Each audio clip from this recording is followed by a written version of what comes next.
right, hello and welcome. Welcome to Shark Stream. It's me. If you can believe it, it's Final Fantasy once again. And oh boy, after spending an inordinate amount of time, Kale, thank you for the resub for 33 goddamn months. Holy shit, you're going on 3 years. Fucked up. I appreciate your continued support. After an inordinate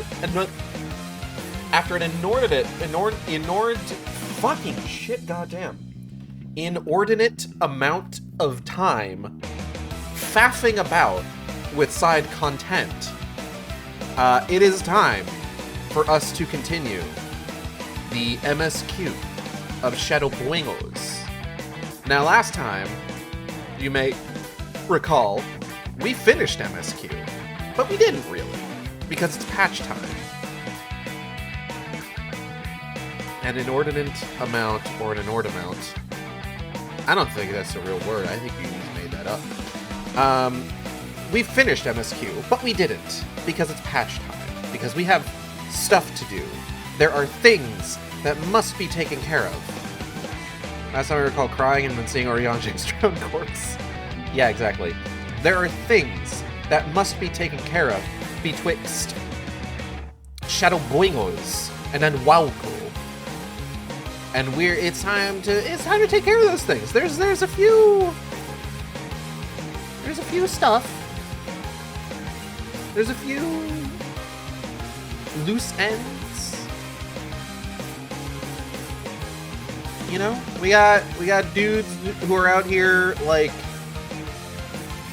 still need to get their asses kicked. You know, as one does. I need to remember like what the last place we were in was. I think it was Mordona. I gotta make a gross noise real quick. A second.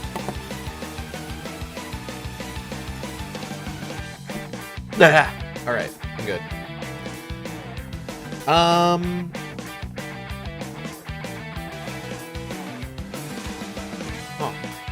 But yeah. Have you ever had like a moment where it's just like, I want to eat something, and that's the end of the thought? No, have you ever had a moment where it's just like, I want to eat something, but what I want to eat is like a combination of a bunch of things from a bunch of different places, right? So I got that craving earlier today. I got it yesterday. And I decided that what I needed was what I've decided to call a hubris meal. Where essentially what it is you... This is specifically like fast food stuff, right? Essentially what it is you take a bunch of different fast food restaurants, you pick one item that you want to get from each of them, you place orders at each restaurant for each item that you want, and then you just go and pick it all up. I call it a hubris meal because it feels like fast food decadence. I feel like I am going to get smoten by some unknown Greek god as a result of this, where it's just like, no, I should be content with getting one item I really want and filling it out with a couple items that like I'm more or less okay with from one restaurant, but nay, I refuse such mundanity. I will instead go to multiple locations to pick up different items. Ronald McDonald's coming for you. I didn't even go to McDonald's. I went to Taco Bell, Jack in the Box, and Sonic Burger in that order. I got chicken strips from Taco Bell, I got curly fries from Jack in the Box, and I got one of those like Red Bull rechargers, one of those Red Bull and like infused drinks from Sonic Burger. So that's what I'm having in place of an energy drink tonight.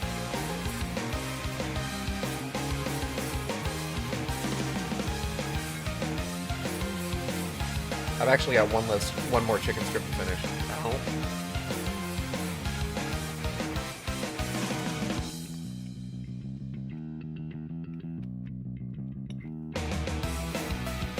Natalie and I used to do this when we were living in Washington. We would get burgers from Burger King and then fries from McDonald's, and that was kind of like the extent of that. So I've kind of gone a bit above and beyond here, with like entree from one place, side from another, drink from a third.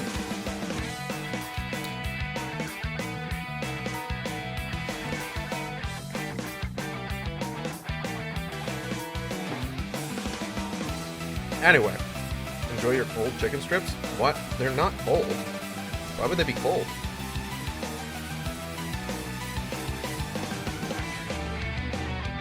Hale, I don't know if you realize this. I live like right nearby, like a intersection below a highway. We got everything within like a 10-minute drive, less even.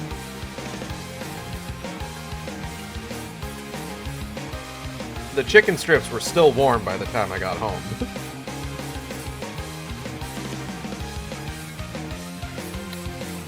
Anyway, so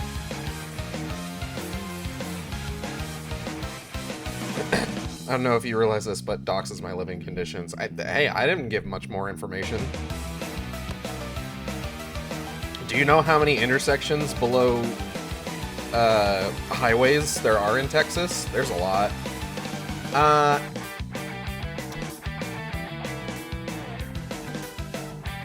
What was I gonna say? So, these days, Final Fantasy XIV has like a specific structure with regards to its MSQ patches, where, generally speaking, the MSQ missions will include one dungeon and one new boss.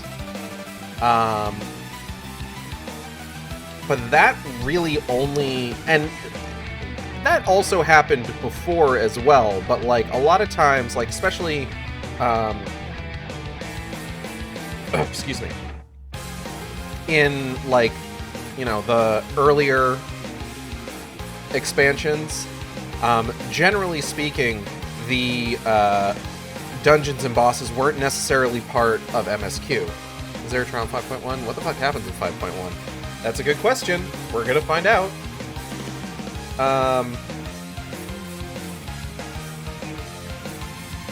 I actually don't think that there's another trial in Shadowbringers MSQ until like 5.3.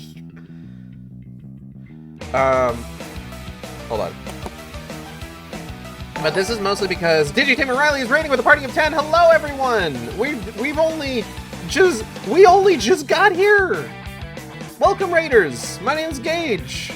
I'm like a guy. I'm a variety streamer.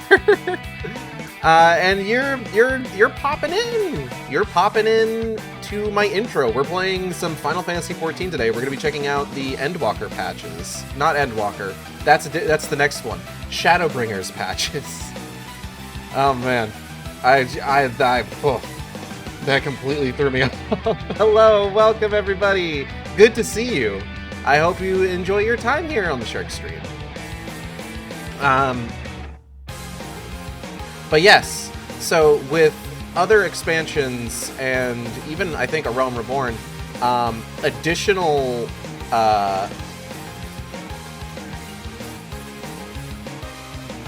bosses were usually confined to like their own storyline. You know, you had the hard mode boss fights with the primals in Realm Reborn. You had the Warring Triad in Heaven's Word, 4 Lords in that other one, Stormblood. We've got the Sorrow of Burlet in this one, the Weapons series. But that's not going to be something that we look at until we get to sort of the intermission between Part 3 and 4 of Shadowbringers. Or at least that's the plan. But yeah. Otherwise, with a lot of the ones like prior to when they started like working in like at least one dungeon and one boss fight per per patch, what you ended up with was like sometimes you would have patches that would only have story content, or they would have story content in a dungeon. Sometimes you'd get a boss fight, but not always. Now they've kind of standardized it, and this, you know, it's weird. Sometimes, like, you hit a point where it's just like, I don't know how to explain it. It's like, did we need a boss fight here? Like, sometimes it feels like they're looking for an excuse to add in a boss fight. It's strange. Regardless, we're here now, and we're gonna get started.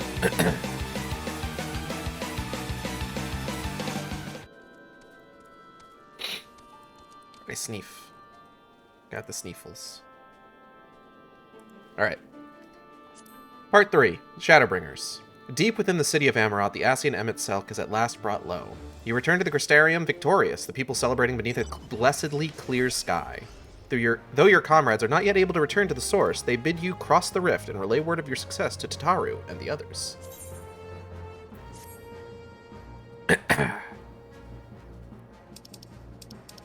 Shaken resolve. No, I'm already in Revenant's Toll. It's fine. It's fine.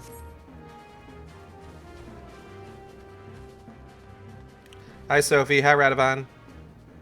Tataru! Fuck. I'm opening way too many goddamn things. Gage, do I want falafel with my chicken? I don't see why not. Fucking go for it. Tataru seems eager to make up for lost time. Aye, Geld. Gods, it's good to see you. I hope your being here means you've had your fill of rest?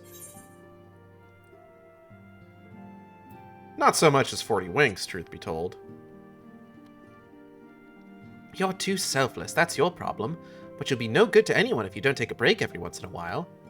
Anyway, not much has happened since your last visit. I had planned for you to meet that helper I told you about, but he refuses to answer his link pearl. I do hope he's alright. We've been exchanging messages with the Eorzean Alliance throughout, though. They say that fighting has finally stopped at the Gimlet Dark, and that the Empire's shown no signs of movement. That's probably not concerning. Which means we might actually have a moment to ourselves for a change. Seeing as you're back, maybe you can tell me more about your time in the First. Okay. Great! Oh, and if you don't mind, I'd like to ask Flamine to join us. She'll want to know what happened to Binfilia, and I think it's best she hears it from you. We'll meet you on the terrace at the House of Splendors.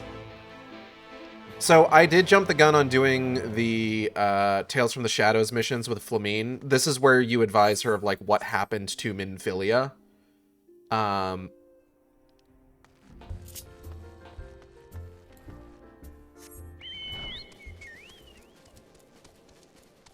Wait, hold on. Why would she know anything about Minfilia on the First?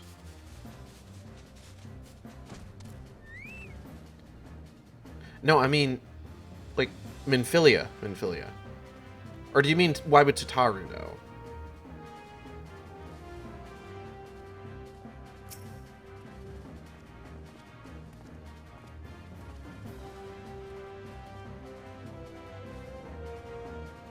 Last anyone the source knew about Minfilia, she was Heaven's Word. Yeah.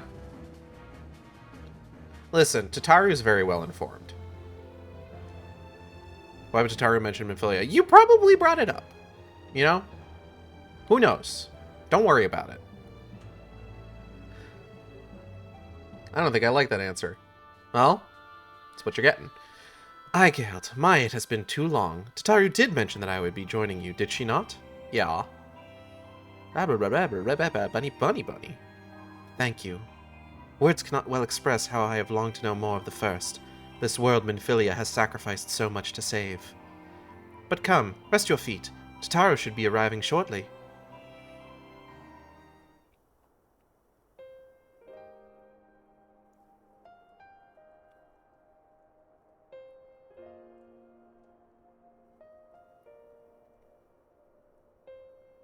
And so Minfilia chose to pass on her gifts to the next Oracle. This girl who Thancred named Irene. To have such a burden thrust upon her as a child, only to embrace it when given the choice. In that respect, they are quite alike. It would seem her legacy is indeed in capable hands. Aigeld, might I ask a favor of you when next you return to the First? To tell Reen what I cannot. Smile. Tell her, thank you.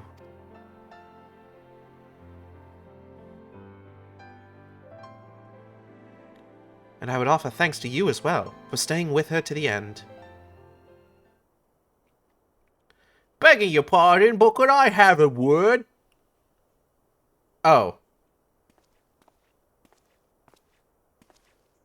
It's just real. We like real.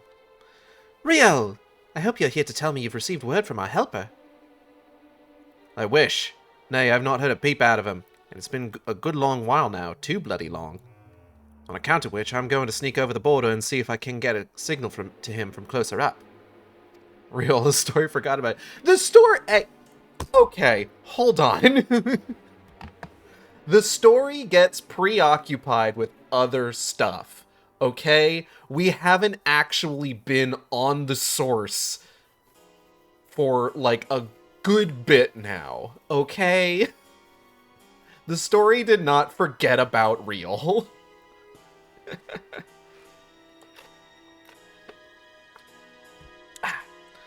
But what if they catch you? There must be another way. Oh yes, I love when Real comes back in Endwalker. Well, if it ain't as we can't... Well, it ain't as if we can ask Thancred to do it. Besides, I shouldn't have no trouble picking me way through Gimlet now that the fighting's died down. Gods knows there's enough shadows to hide in. Remember him in Dawntrail? Man, classic. Listen. There's other stuff going on. And it beats waiting round here twiddling me thumbs. Any road, I just thought I'd let you know. Now, I'd best be... Ah! Nearly forgot. Crowds at the stones and she wants a word. Something to do with the patients. She was getting ready to examine them again when I left. Huh? We'd best head back then. I'm sure it's important. Okay. Bye-bye. Bye-bye. You needn't worry about me. Go and see what Kral has to say. Okay.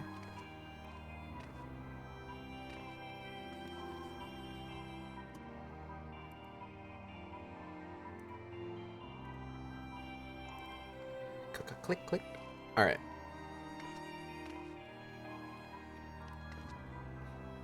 Oh.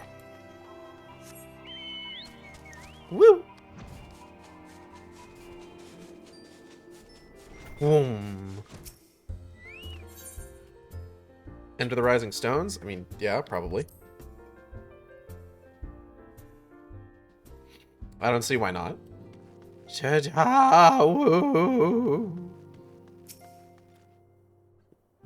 It seems she's still examining them. Oh, I do hope it's nothing bad. I hope it's voiced. Bunny buddy.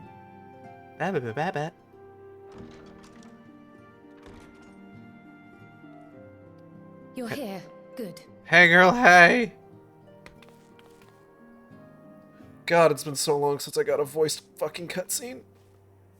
So, how are they? It's gonna be nice to take a break. Still locked in slumber, but otherwise in good physical health. For the present, at least. Whoa. For the present? Oh no, is something wrong with them? I'm afraid there may be. I summoned you after detecting faint signs of instability in Thancred's corporeal ether. But subsequent examination suggested all 5 might be affected. And when I examined them just now, my fears were confirmed. Tellingly, the degree of instability varies between them. Thancred exhibits the most notable signs, Right. followed by Y'shtola and Urianger. The twins' ether, meanwhile, remains relatively stable, but there is a change there too if one knows to look for it. So it's about how long they've been there. Somehow this is Ranjit's fault. Hold on. Isn't that the order they were called away in? Yeah, dog. Indeed. Which leads me to believe the instability will only increase with time. Though I can but speculate, I fear this may be a symptom of a weakening link between body and soul. By the gods! What happens if the link is broken? I cannot say for certain. This is all unknown territory to us. Yet whatever happens, it cannot be good. Lalafell animation. Yeah, I had the same thoughts. Mercifully, the instability is still only slight. And you may rest assured, Master Matoya and I will do everything in our power to keep it from worsening. Be that as it may, it is imperative that you find a way to restore our friends' souls to their bodies.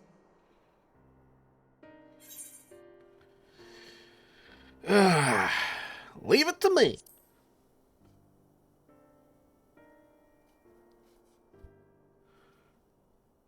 Thank you. But where's she even supposed to start? We had the greatest minds in the realm hunting high and low for an answer, and they ran out of places to look.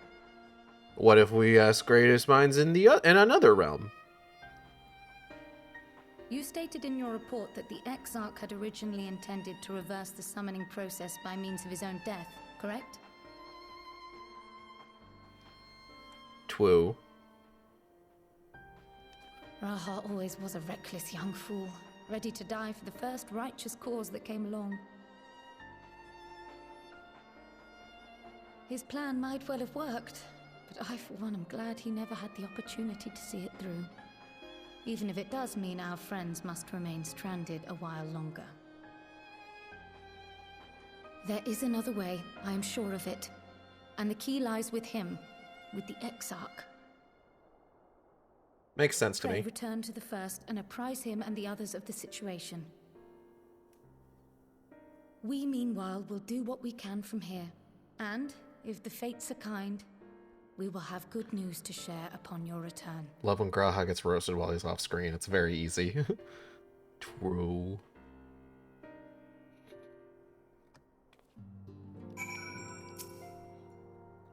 Take care over in the first, Aigeld. We're counting on you and the Crystal Exarch to bring our friends home. Don't you worry. Master Matoya and I will think of something. 8.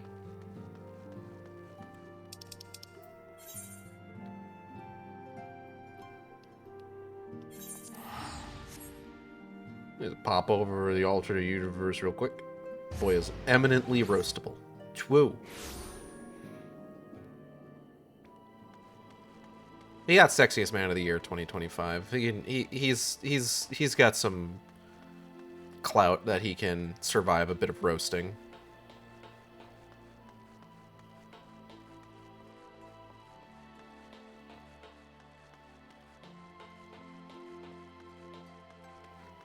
Drifting tender, come right heroes ride. The galleon savored. Do you have business with the crystal? Yell me on the ocular. Let me in there. Let me in. He's got clout, which means we need to take him down a couple pegs before he gets too full of himself. Yeah, we need to peg him before he gets too full of himself. What? Ah, Aigeld. You are returned. I hope your time in the source was suitably restful. But of course it wasn't. Go on. Bunny bunny banunny banunny banoi bunny bunny. That corporeal ether shows signs of instability. By the gods. Possibility never even occurred to me. If you have returned in the hope that my research has yielded a solution, I fear you will be sorely disappointed. It is but a mercy we have the likes of Mistress Krala and Master Matoya to keep our friends' bodies safe while we wrestle with the problem. But they cannot forestall the separation of body and soul indefinitely. Come, the others must be told.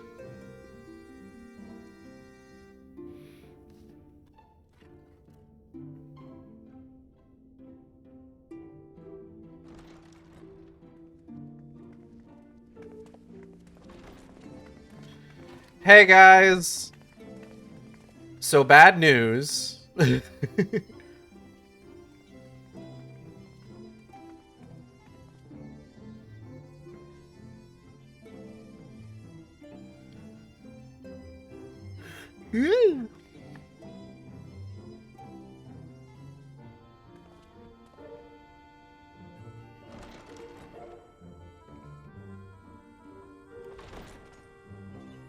Well, one half of the Blowjob Brothers is here.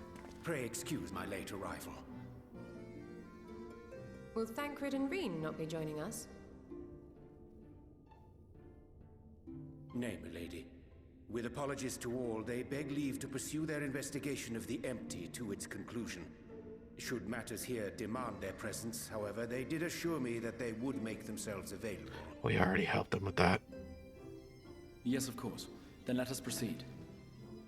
Naza said, no. Nay. I think it best that you begin by providing a summary of Mistress Kryle's findings. It's not good, fam. Bunny bunny banani banani banoy bunny bunny bunny bun bun bun bunny banani banoni banani bunny banoy bunny bunny bunny bun bunny bun bunny bunny bun bunny bunny. I suppose it was only to be expected that some change would occur.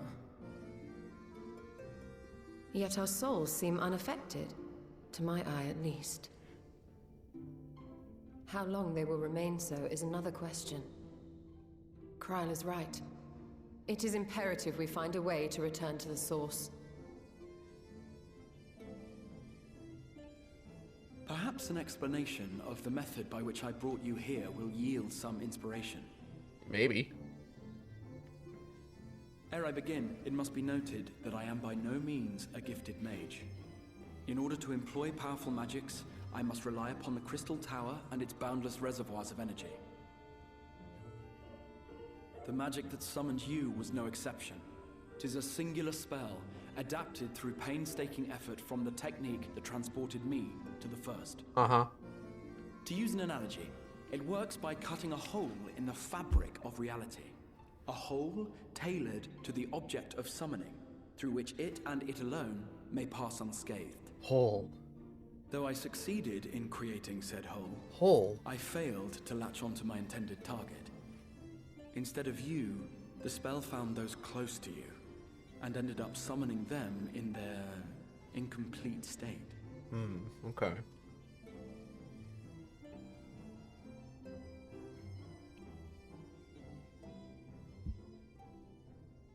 I would not soon throw my life away, not after the lengths you and yours went to save it. And so long as I breathe, I will spare no effort to see you safely home. But should all else fail, and your lives be at stake, there remains one sure method. You're not gonna kill yourself.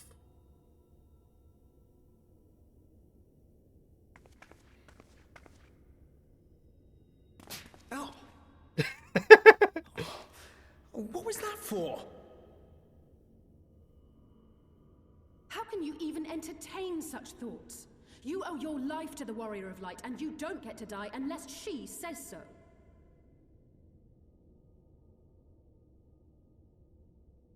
Your followers await your divine judgment. What did you just...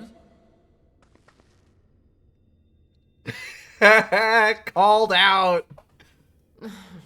If the two of you have finished, perhaps we could return to our discussion? Ratio. Rather than dwelling upon the multiple failed attempts at transference, I think it would behoove us to focus on the solitary success. She caught you down bad in 4K. I would draw your attention to the fact that our friend can travel between worlds possessed not only of her body and soul, but her personal effects besides. This is no different from the teleportation magics to which we are all accustomed. Magics that allow for the transportation of those inanimate objects one considers to be an extension of oneself. Are you suggesting that simply by considering us her possessions, she could carry our souls back to the source upon her person? Sexy. Well, it would be nice if things were that simple for a change. But vague notions of ownership seem a rather tenuous thing to stake our lives on. So much as a moment of doubt on her part, and we'd be left floating in the rift. Alright, you have a good one, Sir Electric Pants. Requisite fixity of belief would be too much to ask, even of... We are pretty far into the game, so that's understandable. Yet were we to immure our souls within an object in her possession, mayhap then our safe passage could be assured. White auricite would, I believe, serve as a suitable vessel for this purpose. It was conceived to imprison the massy soul of an Ascian, and should house one of ours with relative ease. We would need only to ensure our soul's safe preservation inside the stone, and identify a means by which they might be transferred back onto our vacant bodies. Well, sounds super easy. Soul preservation and transference. I believe I know of someone who may be able to assist us. On the far shore of the source, there stands a great palace built by the elves. It was forsaken in the wake of the flood, but a certain Numo chose to make their home there soon after. Though they have long lived as a recluse, they once occupied a place of honor in Verbert's royal court, and it is said that none in all of Norvrand is more knowledgeable than they on matters of the soul. Well, I've no objection to seeking a helping hand, but if they've gone to such lengths to hide themselves away from the world, what makes you think they'd be willing to lend us one? Because I'm going to kick their ass. A worthy question. Years ago, I myself tried and failed to solicit their cooperation in the battle against the Sin Eaters. No sooner had I begun to make my plea than they unleashed a swarm of their familiars upon me. Fucked up. Unlike me, however, you have curried favor with the Fae folk. By that merit alone, I am hopeful that they would grant you an audience. They may still be inclined to turn you away, of course, but if their knowledge might feasibly facilitate your return home, we have to try. Okay. Alright, Arianje, you get in there and you tell them how much you hate being helped to get your soul transferred back home. Oh, it burns it fucking chaps your ass so bad. Grinds your gears. I'm pretty sure that's how you've gotten any Fae to do anything for you. I'm sick and tired of the Exoc's attempts at selfless sacrifice. If he suggests dying one more time, I swear I'm going to grant him his wish. Stop saying you're gonna kill yourself or I'm gonna kill you for you. Yeah, there's a lot of things that grind Orianchi's ass, mostly Thancred. God. Alright. The new Mo seems such a welcoming folk in Ilmeg. What do you suppose could have driven this one to a life of seclusion? A mage of surpassing skill living a life of seclusion. Now where have I heard that before? One can only hope they are more receptive to unsolicited visitations. 'Tis said that the kingdom of Verbert was once home to the realm's greatest knights and magics both. To command a place at the royal court, the new Mo whom we seek must needs have been a mage among mages. Good news, Y'shtola. They are way more welcoming than Master Matoya is.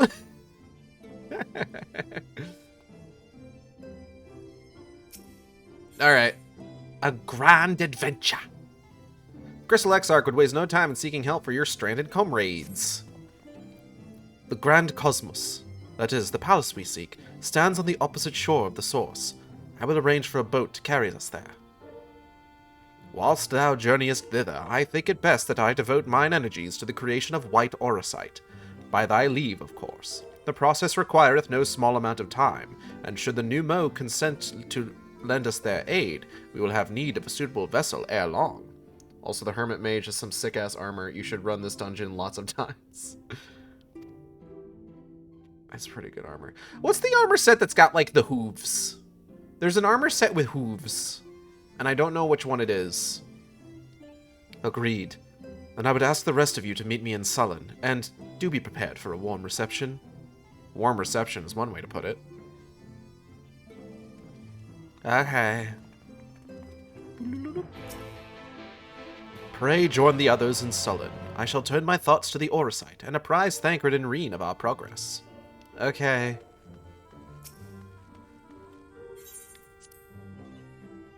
There's I think that's Swallow's Compass / Zot. Or there's BLM armor from PvP.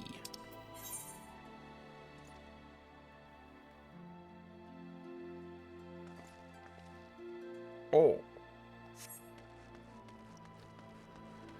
This one's got Wolfie Quads. Twoo. And hats that I can wear finally.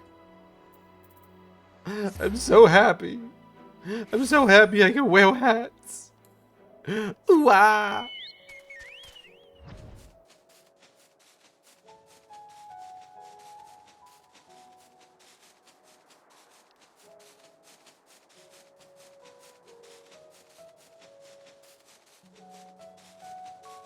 Wait, you can wear those hats? I'm pretty sure.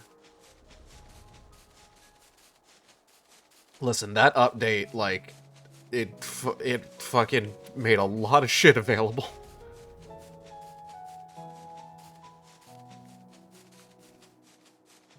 I'm pretty sure Warg stuff is wearable by Viera now. I might have one on me to demonstrate. Hold on.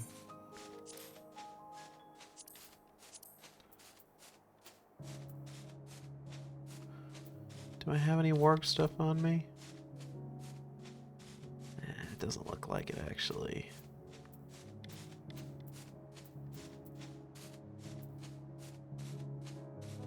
Nah. Well, maybe we'll find something, and I can demonstrate. I can demonstrate.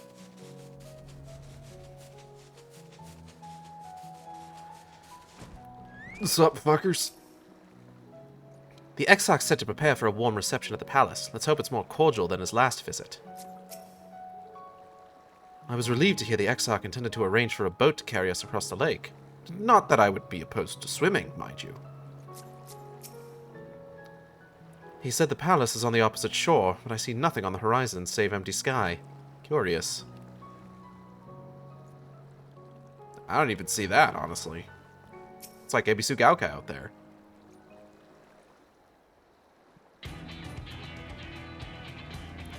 As I told you before, I had scarcely set foot on the palace grounds when I was set upon by our host's familiars, and I expect our reception today to be no different, which is why I propose we march through the main gate, weapons drawn. I'm sorry, but are we not here to petition for assistance? You can't honestly think barging in looking for a fight is going to persuade them. Actually, I believe the Exarch might have the right of it. Yeah, Fog and Norvern is insane. Hello, Machine17! Welcome! Hope you're having a good one. They have no doubt poured a great deal of time and energy into their creations. Were I them, I should be most interested to meet with those who could overcome my defenses. I says when... Ali says, since when do you want to avoid a fight? That's a good question. As would any true seeker of knowledge. I think Alice's concern is more like, hey, let's try not to fuck up our goddamn chances of getting this person to help us. And there is little we can say or do to convince them to help us if we know nothing of their character, nor less why they chose to hide themselves from the world. But if we can seize their interest, mayhap we can earn ourselves an audience. Okay. Okay. Weapons drawn it is, then. I must say, Exarch, you certainly seem to be enjoying all of this. Aru? Do I? Well, I will not deny that I enjoy the thought of fighting alongside you all rather than pacing about inside the Crystal Tower. You both seem to be in rather high spirits, if you ask me. Not that I'm surprised. Your moods invariably improve when Aigilt is around. Getting called out again! What exactly are you implying? She averted a calamity, and the light which seemed destined to consume her has been extinguished. It is only natural that we be pleased to see her. Oh my god. Yes, well, you will have plenty of time to celebrate her good health after we've finished here. Of course. Then let us proceed to the palace. Yeah, I'm 2 solid minutes of ads right as I say things. I'm sorry. But yes, welcome. The Grand Cosmos is now accessible.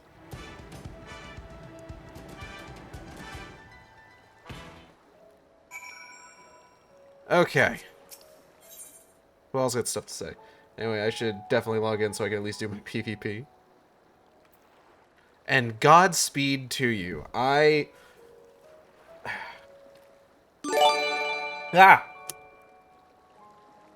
Hale, thank you for gifting the sub to Machine17.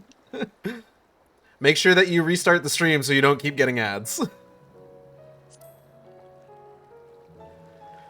I can but imagine what manner of beasts keep guard here. No doubt they will afford us scant opportunity to explore the palace. A pity. I think we've done enough talking, don't you? We have a new Mo to impress. How long has it been since we last went on such an expedition? I cannot help but be reminded of the ruins of Scala. 'Tis good to be here with you for a change. Whatever you would have me do, you need but say the word. I think...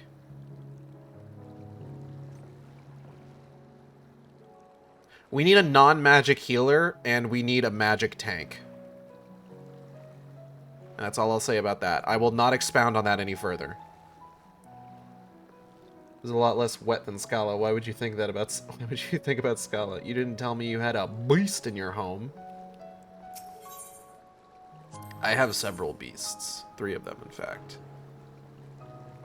Sorry, Alphino. Very well. Guaha's coming with us. Ah. Startling me.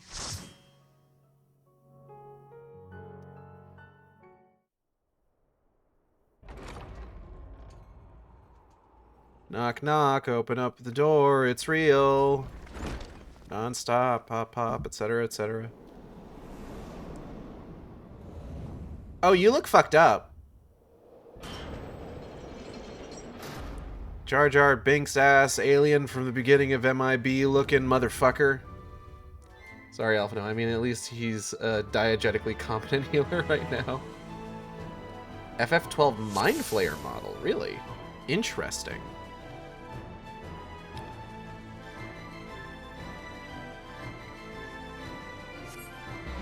There is only a handful of Final Fantasy games that I have, like, any experience with that aren't 14.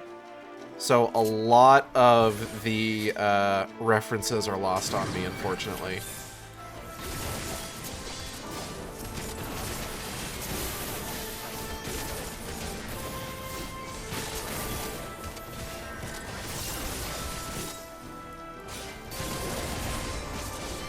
Go forward a little bit.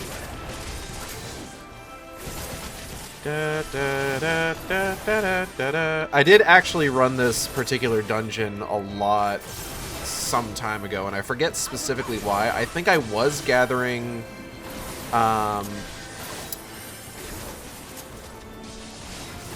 pieces, I'm pretty sure.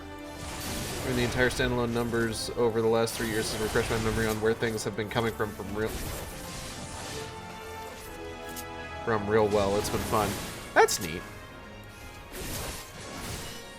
God, I was thinking about, because here's a fucking statement. Did you know that currently the best way to play the Final Fantasy XIII trilogy is on the Xbox? Not just because it's backwards compatible, but because when Microsoft was like, hey, Square Enix, do you want to make FF13 backwards compatible on the Xbox One? They were just like, sure thing. Do you want 4K cutscenes? And Microsoft was just like, sure, I guess?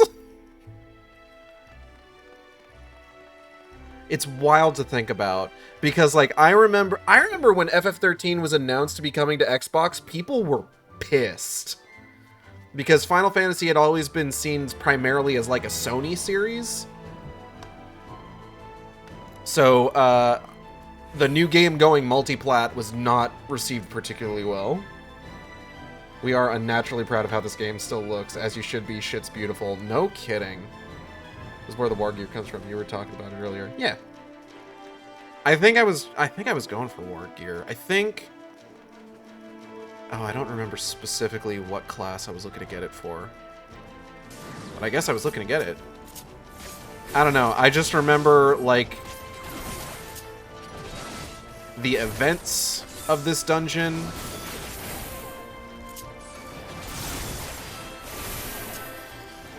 Guard gear is going to be unlocked.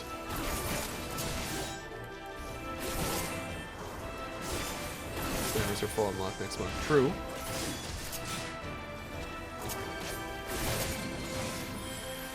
But I was doing this back when, like, that wasn't the case. It's all really good and undieable.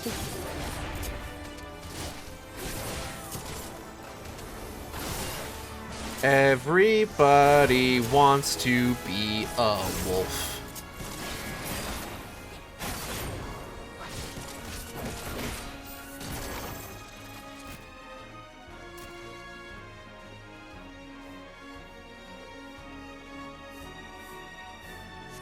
That's a reference that didn't hold up well. Alright, let's go here.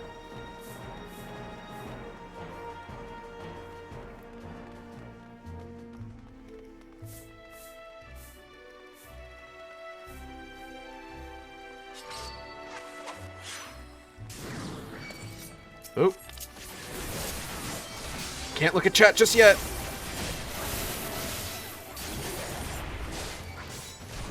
I gotta kill all these fucked up little men.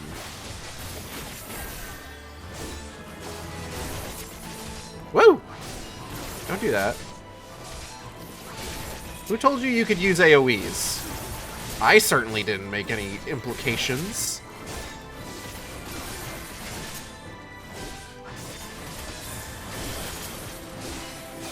Whoop.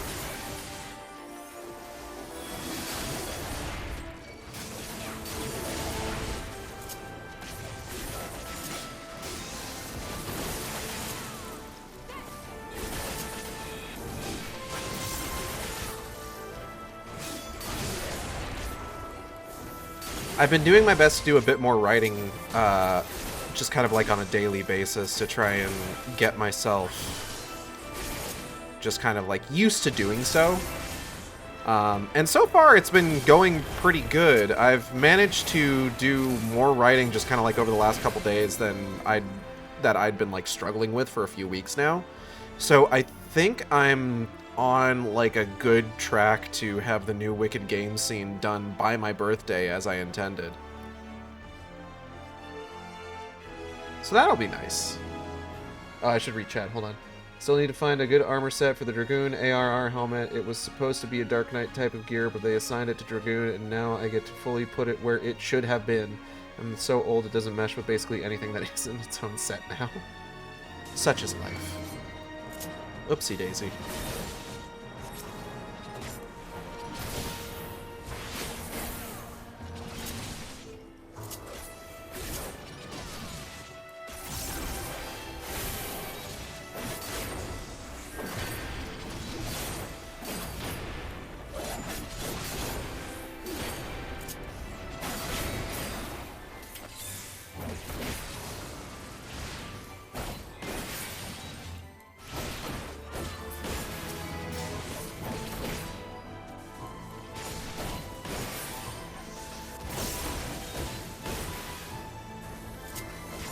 I really do hope I get to have that scene done by my birthday, because, like, right now my plan, like, I find it difficult to, like, ask for, like, a gift for my birthday from people where, like, I know some people will just like, hey, my birthday's coming up, here's like an Amazon wish list, or here's my Steam wish list, or here's like the Xbox wish list, PlayStation wish list, etc., right? Hold on. I see you leaning in. Hold on. But I always feel weird about doing that, mostly because I have this thing where if I want something, I will just buy it. So okay. I'm really hard to shop for gifts for because, like, if I want something, I will just get it myself. So it's just like I don't know like what I want for a gift. At the point where like I would like be able to get one. Natalie is similarly can be difficult to shop for. though, more recently I've kind of come to realize that, like, her... Like, the best thing to get her is something that is, like, practical, essentially. 6 stream decks. I actually already have a stream deck, I just don't use it. I should probably do so that I can stop accidentally taking my model's clothes off whenever I decide to use the number pad. Or accidentally sticking his tongue out like that.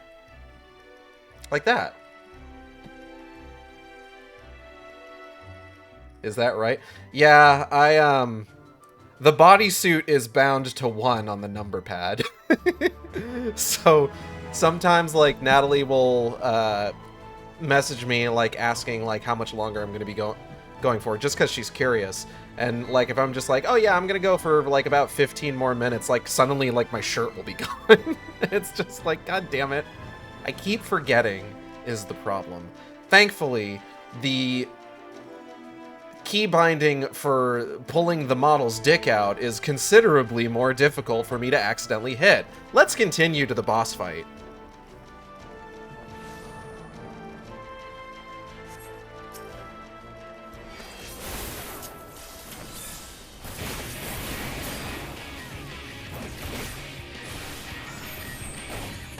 Oh, you're gonna hit me really hard now, aren't you? Ow. Anyways, what do you want for your goddamn birthday? What time is it? Grizzly just roasted.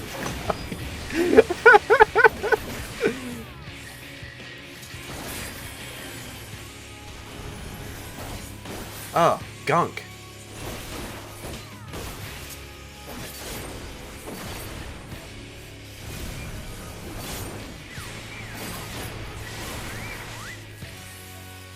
Anyways, what I was getting at with the talk of, like, getting me things for my birthday is that ultimately what I would like to do is be like, hey, for my birthday, I would just really like you to read Wicked Game.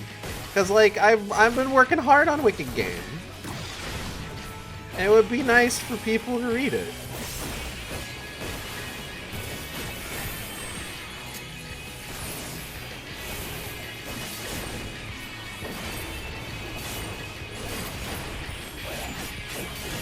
Like, I don't want to, like, go on, like, social media and be like, please read my story or else I'll be sad.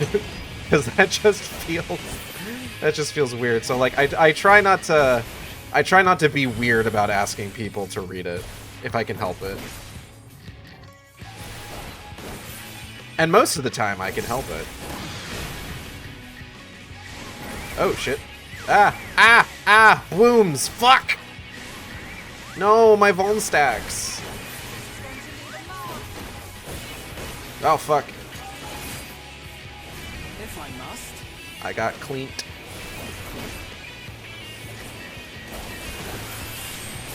Ah, shit.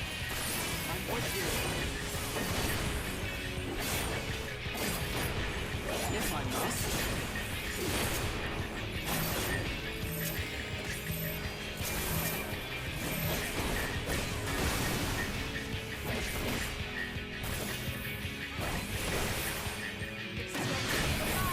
This is going to leave a mark. Oh, right.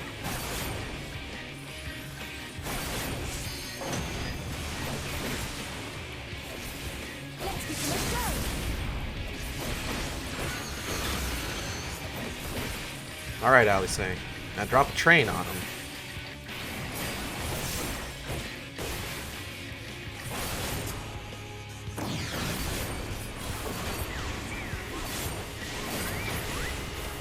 Ow.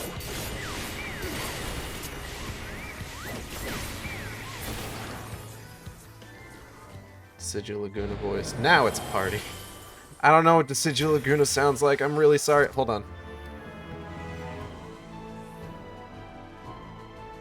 Let's see. Go to YouTube. Deciduous Laguna. All voice lines.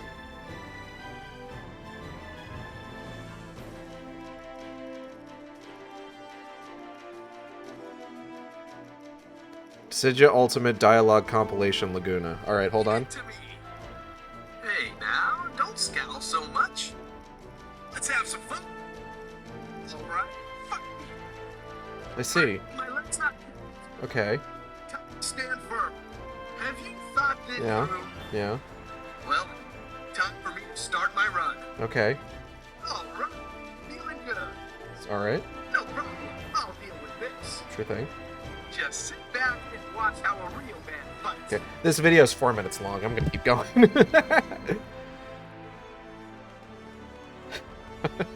What did I get, actually? Hold on. Oh, was it just materia? Okay.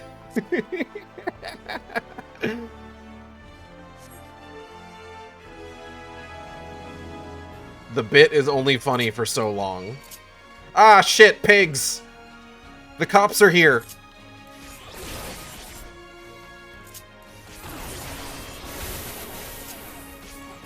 It is a very pretty dungeon.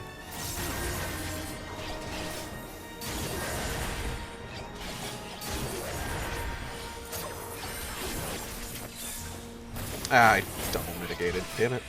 Oh well. That's fine. I'm a gunbreaker. It's not like I'm lacking for mitigation options.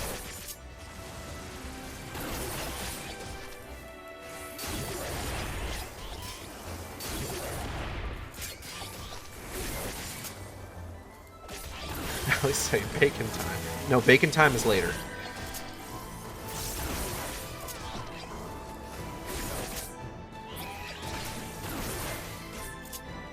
I mean, if you had Alphino, maybe.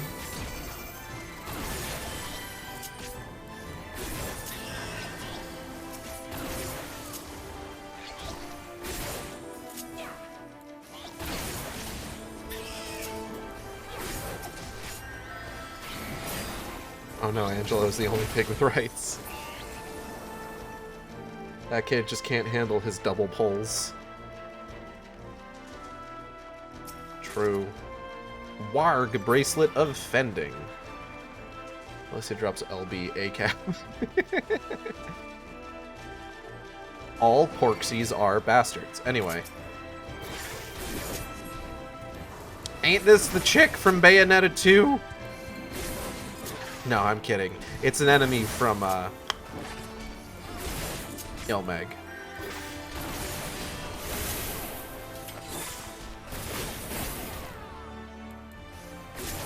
Man, remember how good Bayonetta 2 was? It's a shame it took them so long to make a follow-up in the form of Bayonetta Origins, Cereza and the Lost Demon. Would have been nice if there was some kind of, like, game released between the two. And remember how good Bayonetta 3 was? You shut your fucking mouth.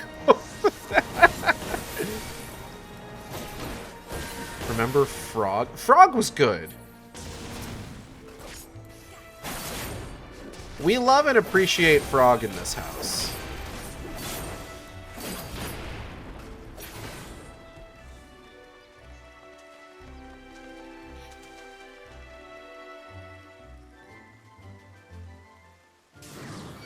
Ah, beans.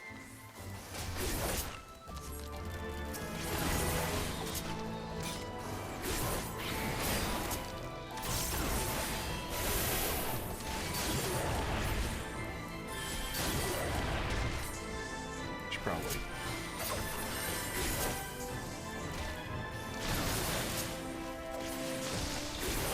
It says watching you play through Bayonetta 3 was more fun than actually playing Bayonetta 3. Okay, look. Actually playing that game is fine. It's experiencing the story that's the problem.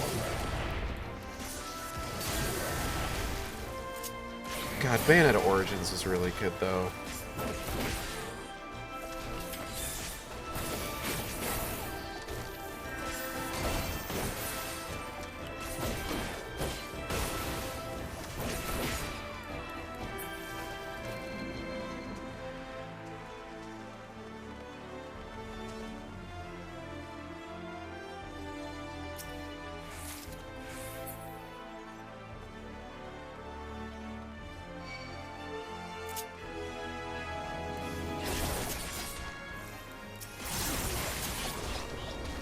Earlier today, Natalie was like scrolling through, I think they were YouTube shorts that she was scrolling through, and one of the food influencers that she follows did a video from Turkey, and Natalie was talking about how like she's been seeing like a lot of people recently, like a lot of like YouTubers and stuff like that, making videos about like going to Turkey or moving to Turkey, etc., etc., and was just wondering like, what's going on? And my best guess is that there's probably like a tourism push happening, and this is all like advertising, basically. Pointing out that a couple years ago, or not a couple years ago, but like years and years ago, when there was like a big push for bacon, right? And like they were putting bacon in everything, and stuff like bacon salts and stuff like that was like really, really big, just kind of in like the general like food sphere. Part of that was due to the fact that there was a bacon surplus, and they needed to offload all this fucking bacon. So they just started putting bacon in everything, and like really pushing bacon as like the pinnacle of food, you know?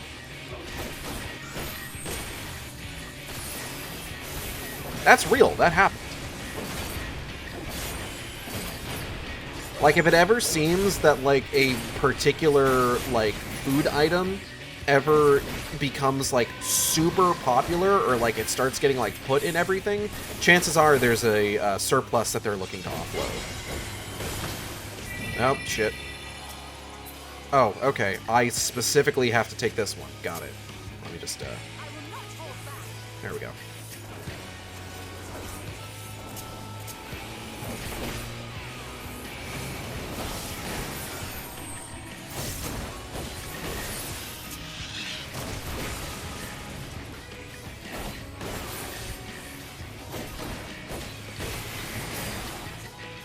I wouldn't say it's, like, duplicitous or anything like that. Like, you know, you got it, you might as well sell it. And I do like bacon, you know? So, like, I'm not exactly complaining here, but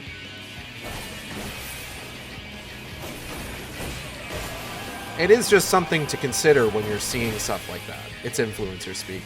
Yeah, I guess, kind of. Like, we're talking about, like, this was, like, way before, like, influencers, like, really held, like, a lot of sway over, like, advertising and stuff like that.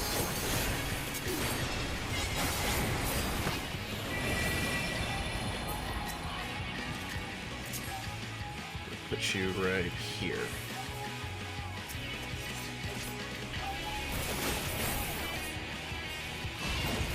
I say that, but I also think that, like, this was the era of, like, epic meal time, so, like, there was definitely, like, that element of it. Shitting fuck goddamn. Okay, we're fine.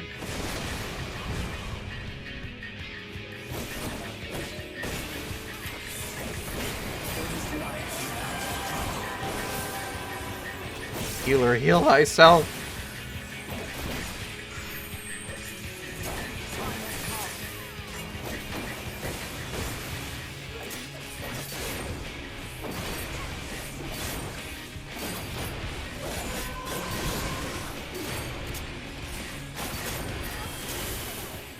Yay.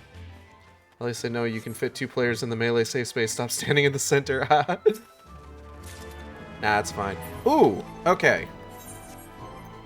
So we did end up getting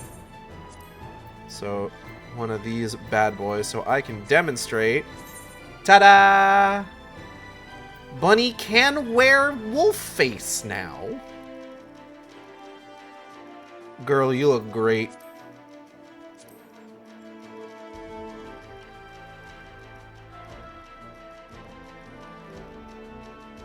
Proud of your fursuit I killed. Oh boy. I've been keeping up, so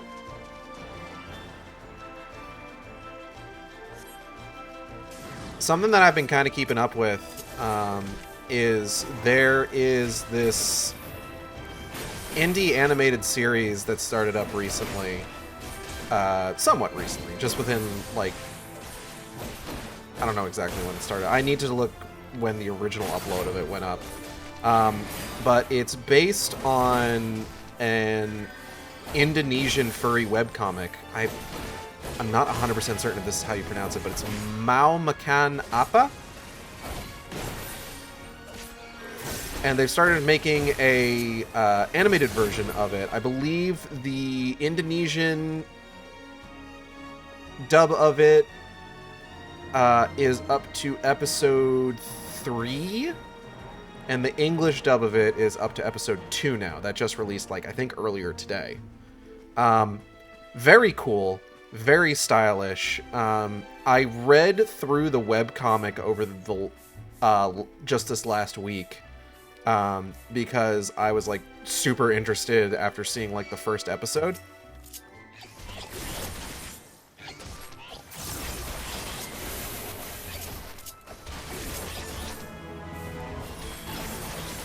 I missed the name. Can you put it in chat for spelling? Yeah, 2 seconds. I am in pig battle.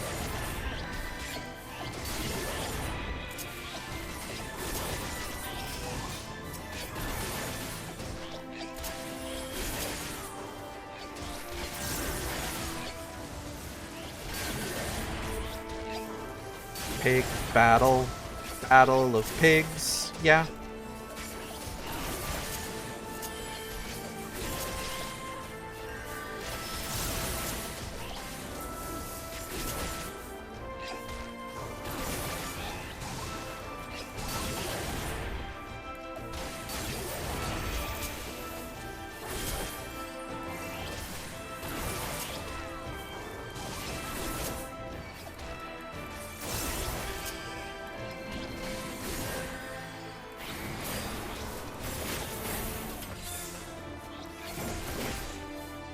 Hi, Zilla. Hope you're having a good one. I'm not sure how long I'll be going, so by the time you get home, I might still be running. So do stop in if you can. Let me go ahead. I think, yeah, we already did all this, so it's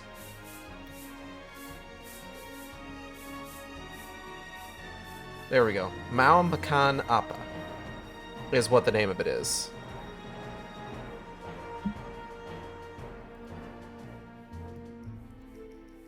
Ugh, stretch my back.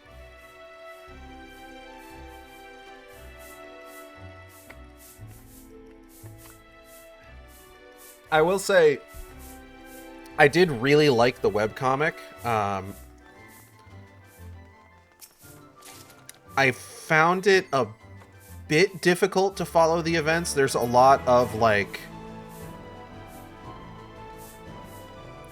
There's some, like, time and space traveling stuff in it, so I think maybe I might have read it a little too quickly to, like, really absorb, like, the exact timeline of events. So I'm hoping that maybe it's a bit clearer in the animated version.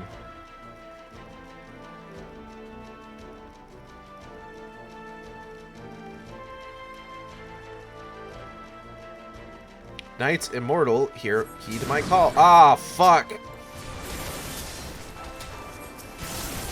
Not again!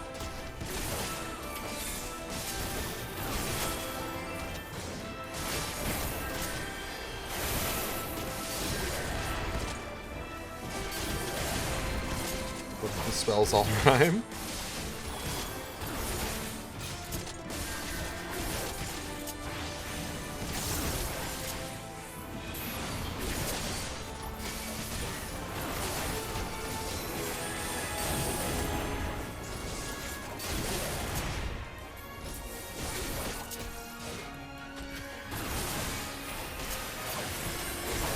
Graha, I'm begging you here.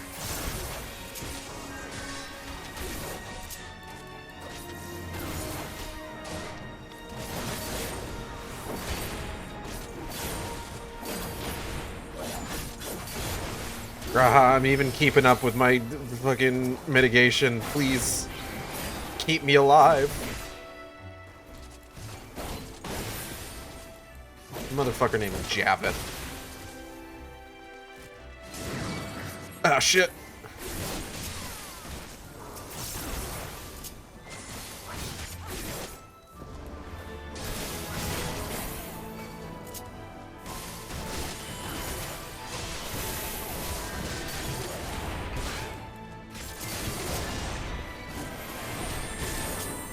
Guy's actually casting Holy. He's fine.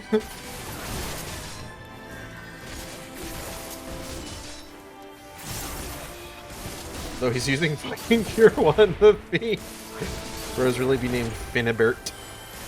And, Hamonth. And, Halthawill.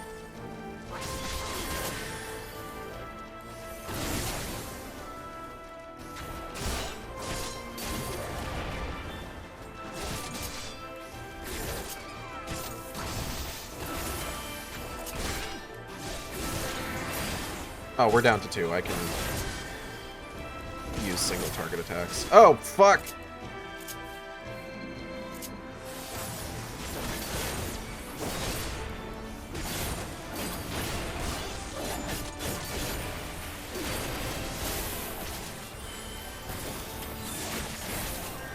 It was a really fun reuse of the Odin model skeleton, though. Once again, I am no accomplished mage throwing out forbidden white mage spells.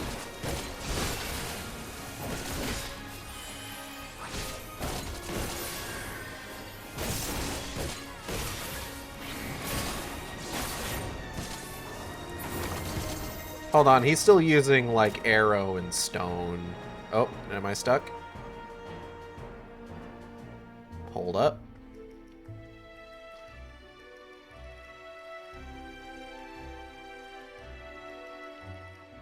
Sorry, I woke up today feeling pretty stiff.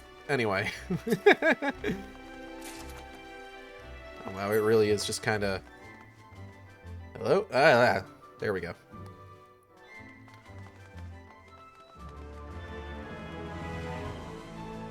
Everyone seems like they're having fun. Da, da, da, da, da, da. I love Disney's Haunted Mansion.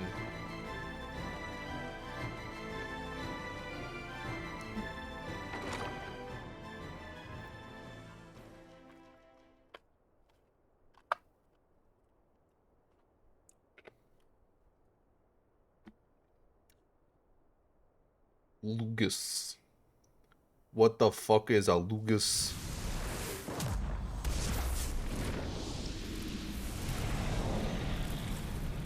Oh. Insatiable flame.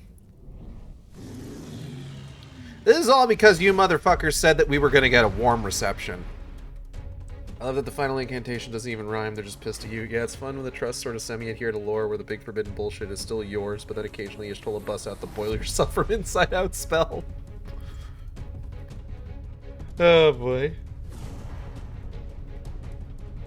Blech. Do the two Haunted Mansion movies have continuity with one another? It's so funny that Disney's tried to make 2 Haunted Mansion movies and neither one has gone particularly well.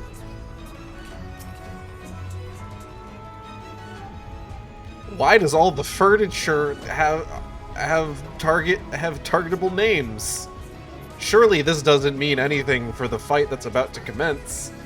Anyone knows the men to ask for Tishtola or Matoya. Matoya definitely would.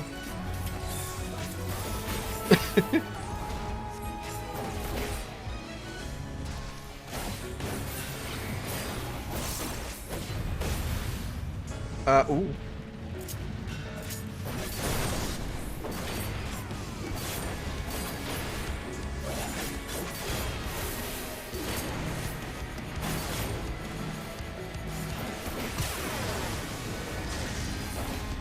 Yep. Oh no, that hit me. Fuck. Oh boy.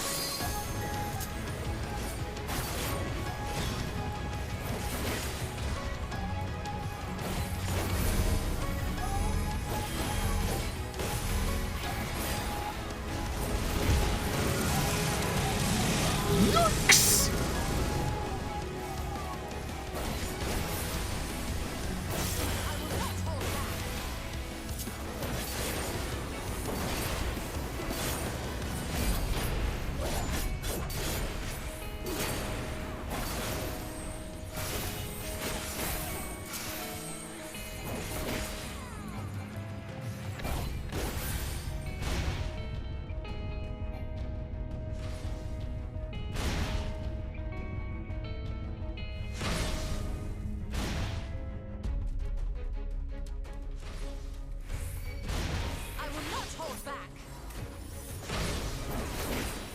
It's been so fun to stress the healer in this by standing in the middle of the Bomberman explosions where lies the hidden safe spot. No shit! Also ignoring the proximity tether and eating the Fallen anyway.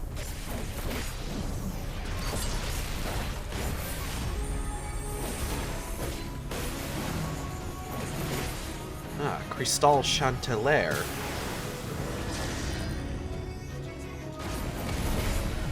What do you think would be, like, the most buck-wild, like, piece of media to get, like... Oh, I'm so sorry, Alice. I didn't realize you were going for that. What do you think would be the most buck-wild piece of media to, like, receive a, sort of, like, modern reevaluation of? Like, what 100% would not deserve it, but on some level you could see people trying?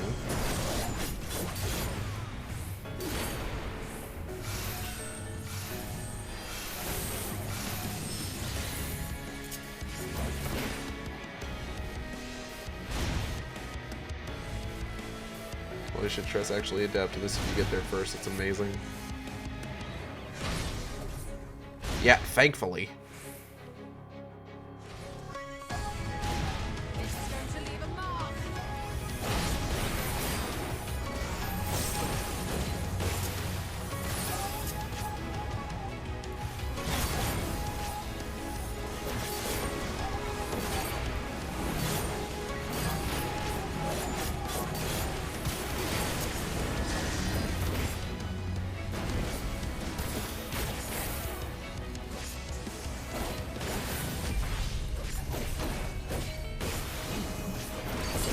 I don't know if I have an answer that's funnier than Battleship.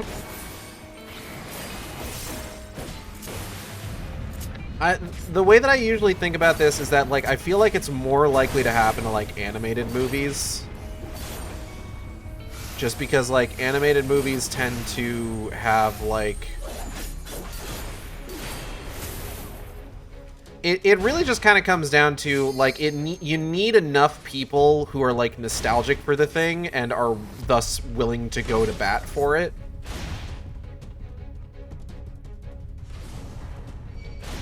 I will not hold back.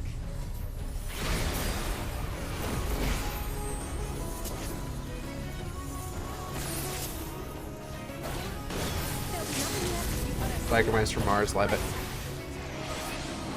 Oh, hold on, you just said some fucking words to me that I don't think I understand. What? There was not a Biker Mice from Mars live action. You can't tell me that's real. I think you're full of shit. That's a fake thing you're talking about.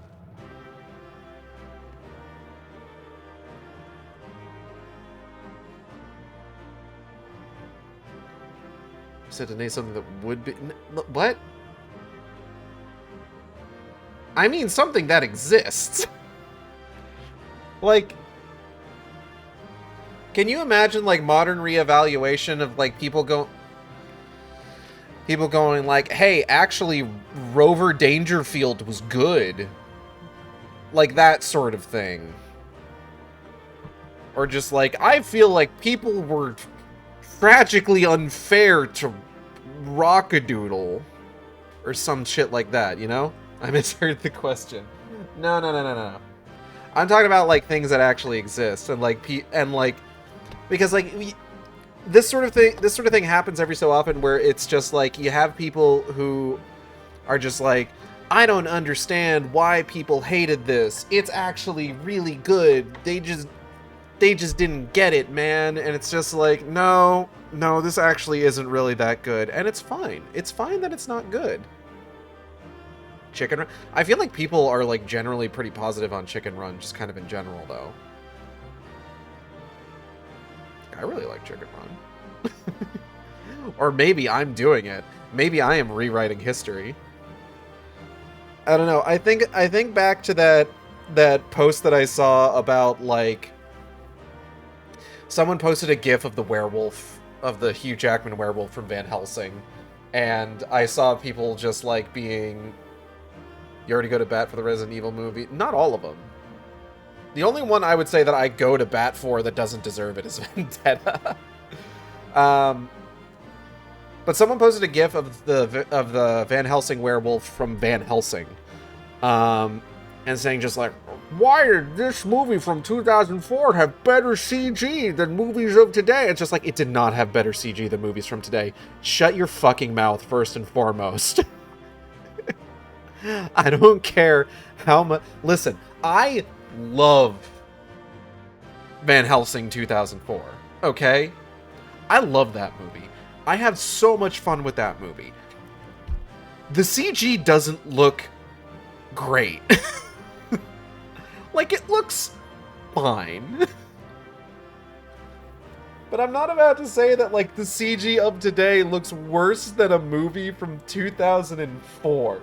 Okay?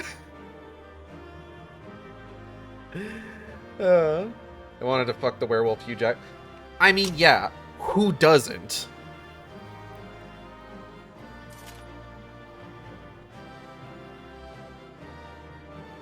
Perhaps now we have afforded ourselves an audience. Graha. Now they have little choice but to hear our plea. Block out the memory of how great the carriage chase looks. Alpino. Alpino. Alpino. Alpino. Alpino. Phew, I'm glad for that to be over and done with. How we say? How we say? How we say? How we say? How we say? How we say? How we say? How we say? She's not paying attention to me. We best leave the negotiations to Alphino and the Exarch. She's mad you didn't take him along. Warg Jacket of Helling. She's mad that he got a line despite not coming along.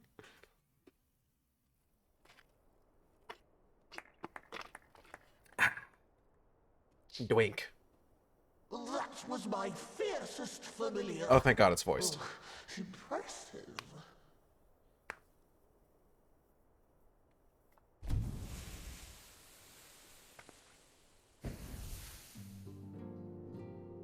Uppy. Uppy Dob.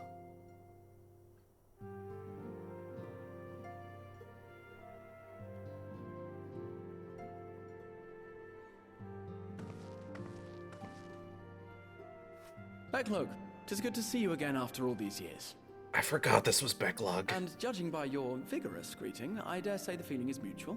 To be sure, a simple shake of the hand would have sufficed by way of welcome, but I shan't complain. Graha, no, that's dog trick. But you must be wondering as to the purpose of our visit. Oh. We come to beg your assistance in a most urgent matter. Motherfucker's doing this on purpose. Shake? Beg? Our comrades' very souls are in danger. If we are to save them, we will need the benefit of your unsurpassed knowledge on the matter. Please, will you not sit and hear our plea? Motherfucker knows exactly what he's doing. Oh, how dare you! How dare you speak thus in my presence! It was to escape such words of temptation that I hid myself from the world of men. Fucking no new Mo. You are sinners, one and all, and I swore never again to have any part in your affairs. I can only imagine what terrible events forced you into a life of seclusion. But I know that the new Mo are a good and noble folk. It is not in your nature to turn a blind eye to the plight of those around you. And in treating with us, I am certain whatever mistrust you feel for man will begin to heal. Alphino with the steel chair.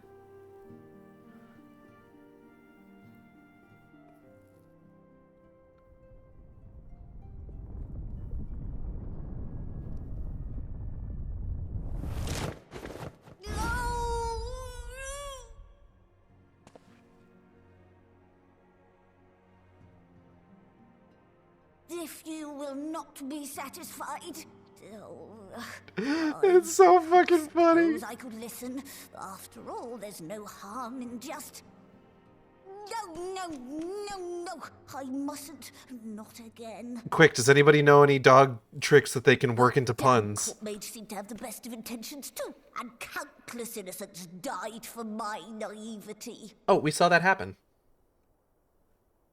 We saw countless innocents die for their naivete. What you ask of me, what horrors my knowledge has wrought.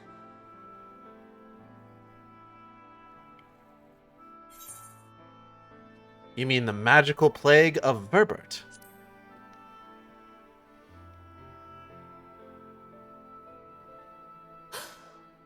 You know of the plague? Bro, yes. You know how dangerous soulcraft can be. Instead of saving your friends, you risk damning them. Are you sure you're willing to take that chance? Yes. Everything will be fine. No. Well, Beck, we can't just roll over and let my friends die. God. Hello, AK4. Oh, very well. I will hear your petition, but This is the first choice of lie down. And I expect fitting payment for my troubles. Commensurate with your contribution to our cause. No more and no less, I promise you. With that settled, might I impose upon you to join us at the Crystarium? I'm afraid the nature of my friend's predicament calls for absolute secrecy.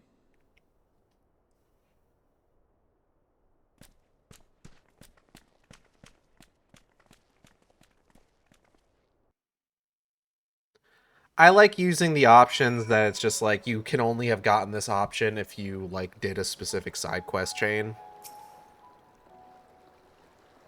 There you are. The others have gone ahead to the Crystal Tower with Beck Lug. For the record, I truly wish we hadn't had to resort to using such words when treating with them. I have ever sought to convince, not compel. Yet I cannot deny that a part of me is glad Urianger shared his knowledge of the new Mo with us. Had he not, Beck Lug wouldn't be here.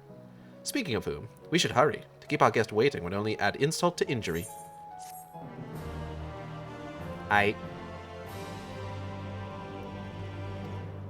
Dagwam Cosmos. We're in a magically concealed castle guarded by giant murder boys made of armor and plants and fire. What could be more secret? The Crystal Tower. Yeah, it might as well just be like, could we entreat you to join us at the Crystal Tower? We hate this place and it sucks. We mustn't dally here any longer, Eigeld. If Beck Lug is to hear the truth about travails in the first, you of all people should be present. It's true, I should be present. I'm super cool.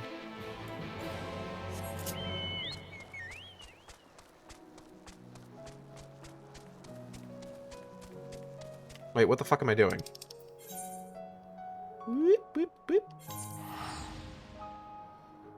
I love how much work Beck's VA put into getting emotions with a silly voice. We hate this place. Actually, we love this place. Eigild's just salty about her Vaughn stacks. Voice direction, erudite Phil DeVille. Ain't erudite that thing from fucking... Oh god, what's that shitty VA series? VA series? YA series. Excuse me, not voice actor, young adult.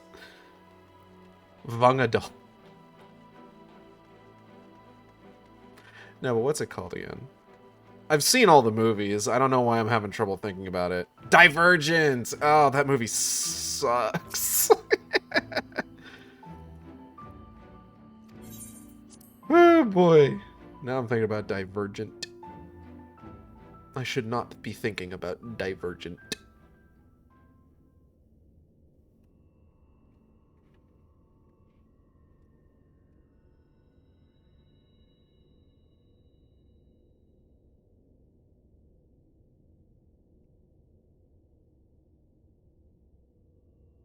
So they talked and talked and talked.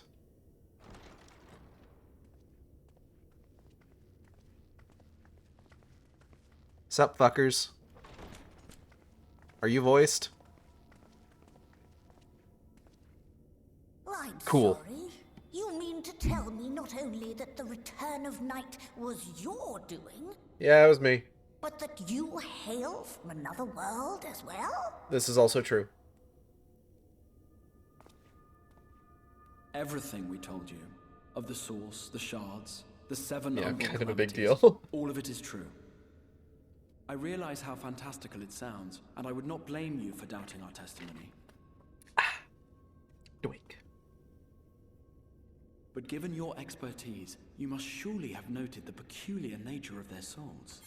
So, I had a funny thing happen earlier today. I had to stop at a gas station to put more gas in my car, so I popped in, grabbed a snack and a drink just because I was feeling a little bit peckish. And generally on stream days, like if it starts getting closer to the time that I plan to stream, I will usually avoid drinking anything that like has like caffeine in it. Just because like I usually have an energy drink when I stream, and like I don't like to like put too much caffeine in my body in the over the course of a day. Just because I know that can be really bad for you. So like while I was at the gas station, I'm just like, oh, maybe I'll just like get like a red cream soda or something. So I grab a bottle of Big Red, and I think I ended up like drinking like half the thing by the time I got home. I'm just like, it was really good. I can't wait to have my energy drink later on. And I look at the bottle and it's got like it has an entry for caffeine content. It's just like, oh, I need to stop drinking this immediately. Listen. I try to be very conscious about that sort of thing. Okay.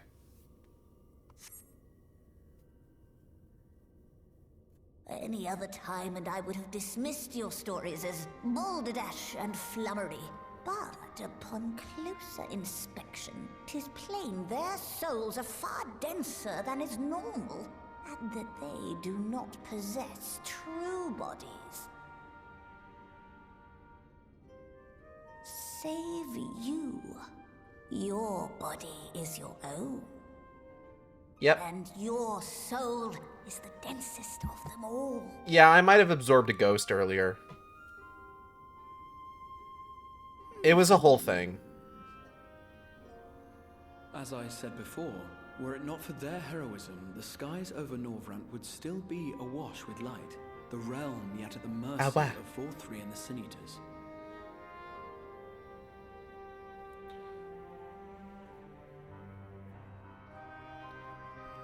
After all they have done for our home, seeing them safely back to their own, it seems the very least we can do. You're the ton of steel in the room full of tons of feathers.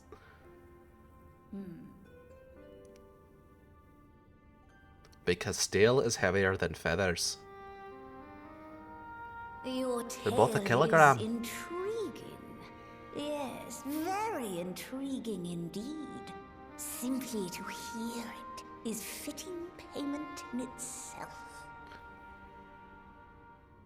As for your friends, I could also use $1 million. their valorous deeds on behalf of Norvrant are deserving of recognition, of their own fitting payment. You will help us then? Oh, excuse me. I will. I would see my knowledge put to good use for a change. Yay! I do have one condition, however. I am not the spry young Numo I once was. As such, I will require assistance in my fieldwork and testing.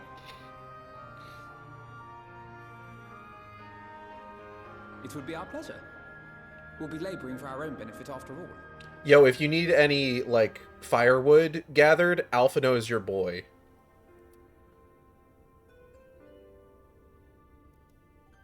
Bro does one thing really, really well.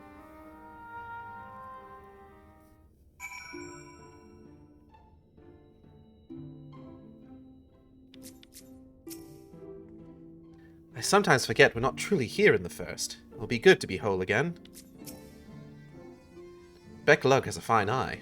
Though we have yet to begin, I rather think that Exarch was right to call on them. Fortunately for us, Beck Lug is of a mind to see you and your fellow Scions justly compensated for your efforts. Did you happen to notice the magic brooms strewn about the Grand Cosmos? Uncanny. It's weird to think about the fact that the Jurassic Park / World series is now mostly Jurassic World, and only a small part of it is Jurassic Park. Like, World has outpaced Park at this point. Fucked up. Fucked up that they never got around to Jurassic Galaxy. Or Jurassic Sunshine. Wonder if any of the franchise crossover media makes mention of his firewood enthusiasm. I don't know. They should. It's a core part of his character. That he's super fucking good at it. You have spun quite a tale, but tell me, have you given any thought as to how you might return to your world? Uh-huh. Blah, blah, blah, blah, blah, blah, blah, blah, blah, blah, blah, blah. Gage, you skipped right over Jurassic 64. White Orosite, you say? An intriguing proposition. But one which fails to account for the present state of your souls.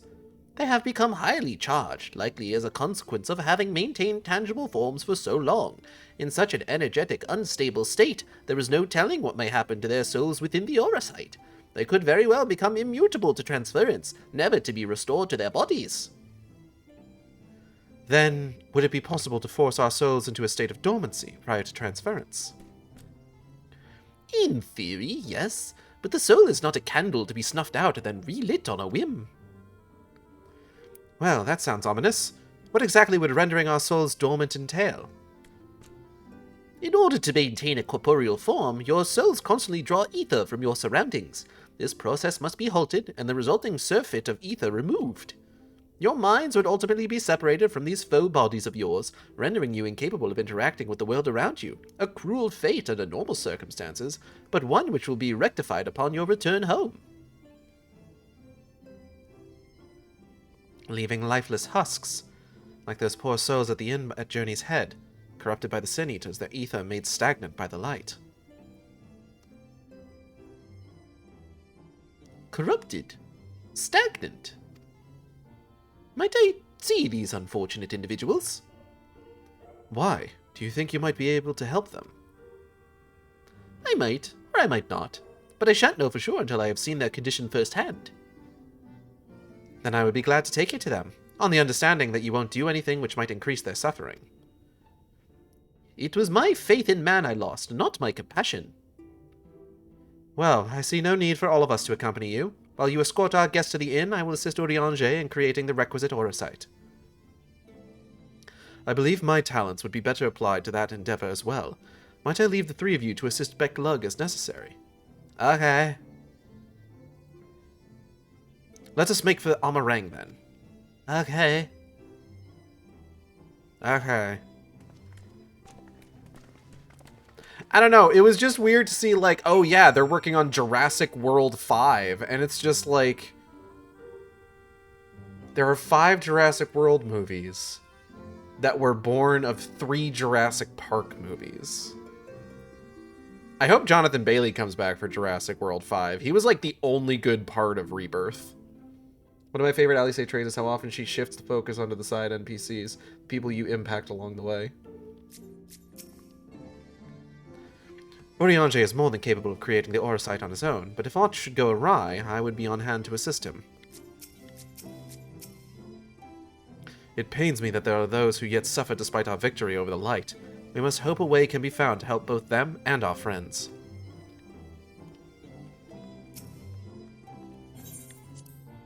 I will exit the Ocuol.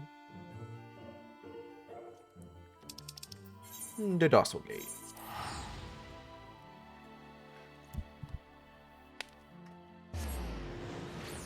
Stretch. What?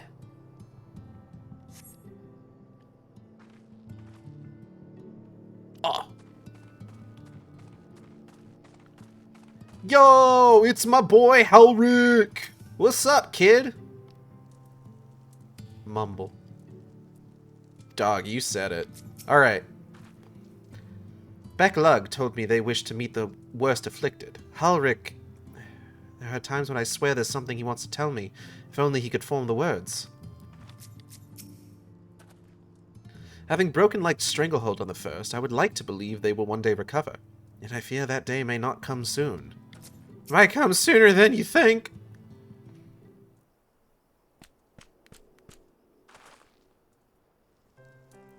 So this is Halric, is it? Yes, his etheric balance leans perilously toward the light. Towards stasis. What do you suppose will happen to him? Not too bright, are you, boy? The same as all poor souls corrupted by the light. You will become a sin-eater. You don't know that. We've defeated the Wardens and banished the light from the night sky. Halric was completely unresponsive before, but now... So...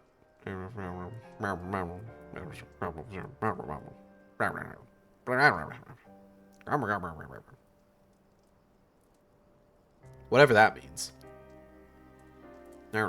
Bunny. Then perhaps there is yet hope. That perfectly timed sup.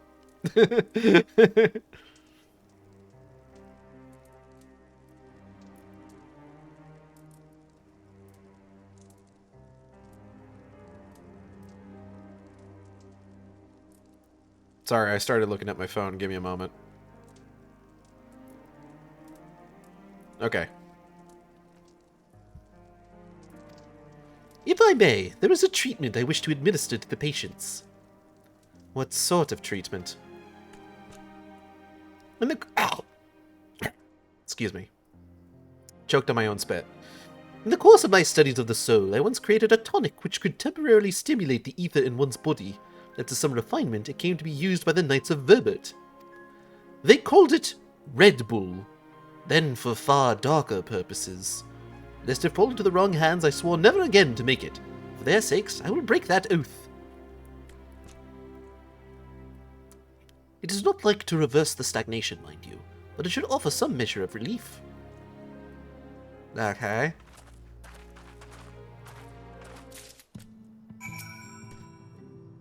Come, let us see what effect my tonic will have on their ether, if any.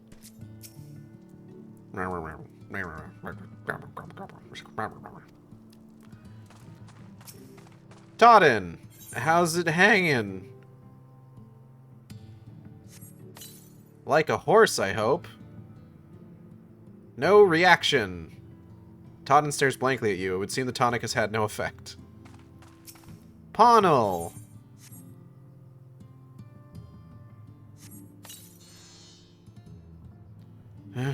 What is this warmth I feel in my chest? That's a good sign.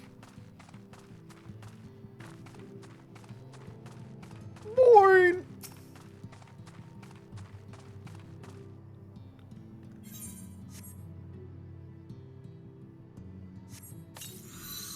Whoa. I feel warm. My legs, they don't feel as heavy. Well, 2 out of 3 ain't bad.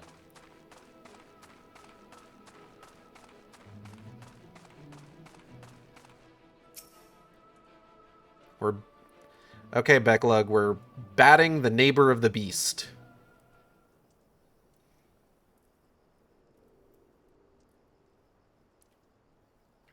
Now then, have you noted any change in the patients? A notable rise in body temperature and an increased motor function, in most of the patients at least. The more severely afflicted show no response. Uh-huh. As I feared, then. 'Tis true that with the restoration of night, the corrupting influence of light will no longer grow, and yes, their bodies will naturally return to equilibrium. Who's the beast neighbor? 667.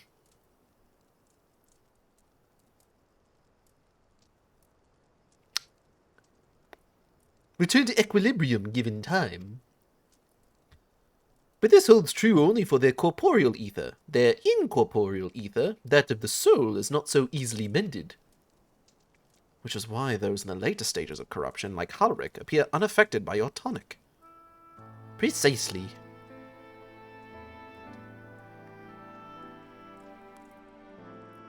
The boy's soul is too far gone, his mind held together by the finest of threads. There is a chance he may one day recover, but of course, it could take years, decades even. So he's fine then. By the gods, he can wake to find himself an old man. Fine reward for his persistence, the opportunity to mourn the life he never had a chance to live. No, there must be something we can do. Look, I realize this is not why we petitioned your aid, but do you think it possible we can find a way to hasten their recovery? Maybe. Nor do I think it impossible that in treating them we might learn something of relevance to your own predicament.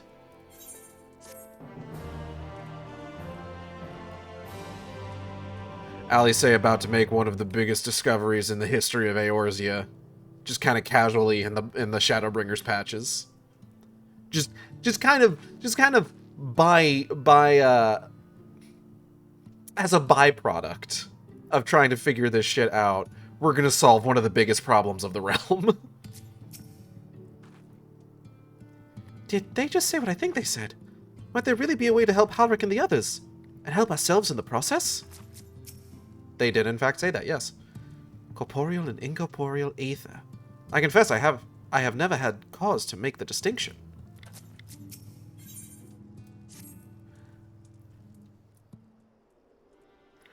Awa. Accidental super scientist Alice Leveilleur. I suspect the Crystal Exarch has told you of my past, that I was once a mage of the royal court of Verbert, and that soulcraft was my field of study. My friend, I'm pretty sure you told us that. The tonic you administered to the patients here is one of the fruits of my labors. I hoped to do great things for the kingdom. But in the end, my knowledge brought only suffering, a plague the like of which none had ever seen. In the hands of unscrupulous men, what should have been my greatest triumph instead became my greatest shame. At least the Warriors of Light brought those responsible to justice. Aye, that they did. I shudder to think what might have happened had they not. But let us return to the task at hand. Now that I've given you the single line of dialogue to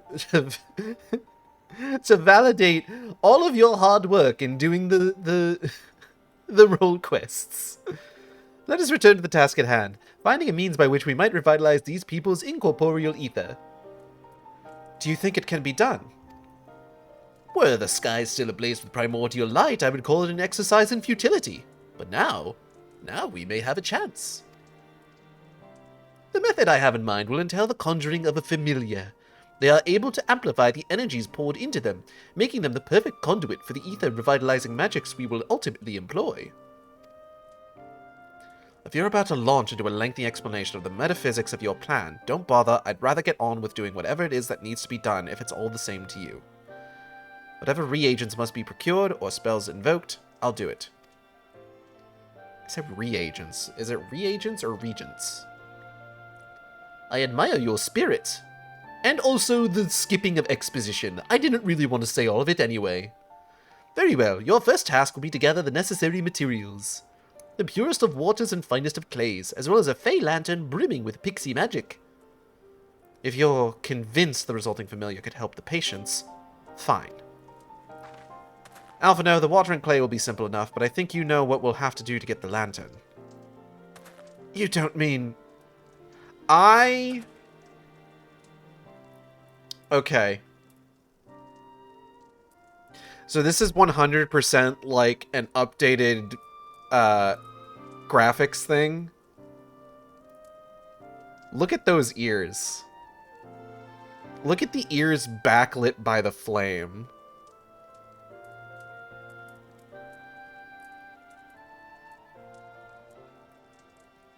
They got that semi-transparency thing going. That shit they had in Finding Nemo. That's really neat, though. That's really neat. It's like actual person ears. He's a real boy.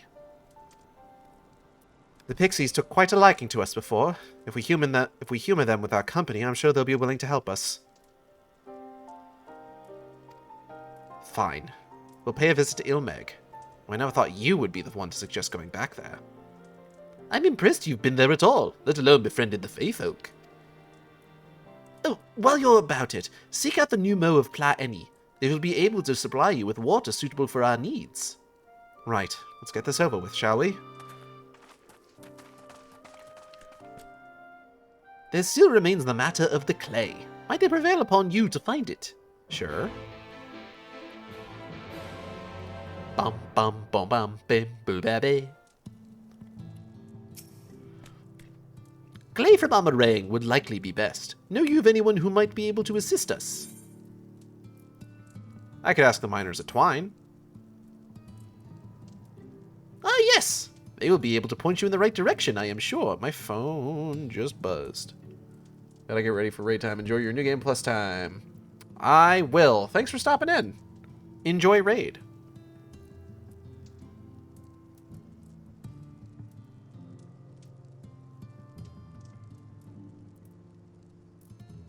Hold on, I'm getting distracted by my phone. One moment. Okay. While you and the twins are occupied, I will see if there is aught else I can learn of the stagnation which afflicts the people here. Bouquet.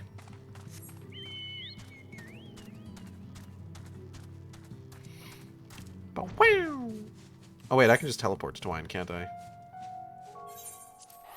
Twine's got an aetheryte.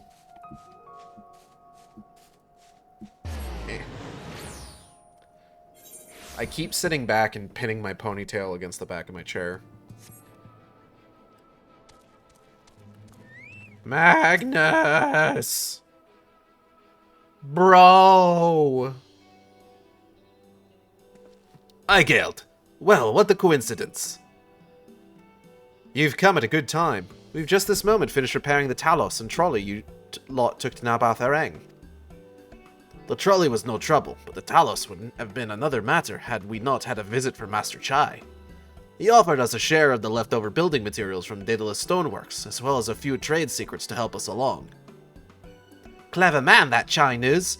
He seemed pretty keen on the ideas I had for putting the giant Talos to work. Like a giant trolley, but Magnus still refuses to see all the good we could do with it. You're entitled to your dreams, Jarek, but that doesn't mean you can go harassing our guests with them. Master Chai was just being polite. And something else tells me Eigeld here didn't come all this way to talk about trolleys. What is it you need, friend? Bunny, bunny, bunny, bunny, bunny, bunny, bunny. I see, and this familiar requires clay from Amarang. Well, look no further. If anyone can find you some quality clay, it's us. Saying that, it isn't exactly a commodity nowadays, but there must be some lurking somewhere or other, waiting to be dug up. If I'm not mistaken, there was a time where they used to take clay from Mount Biran mines to make adobe bricks. The place is swarming with coyotes now, but if you're after the good stuff, you could do worse than to look there. Okay. Let's go find us some coyotes.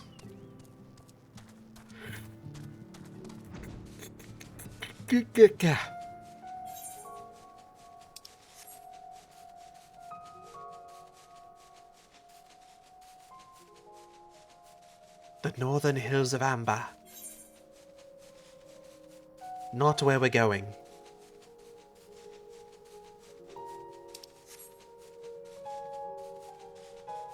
Ah, my destination. I do not want to join the Fate. Stop telling me about the Fate.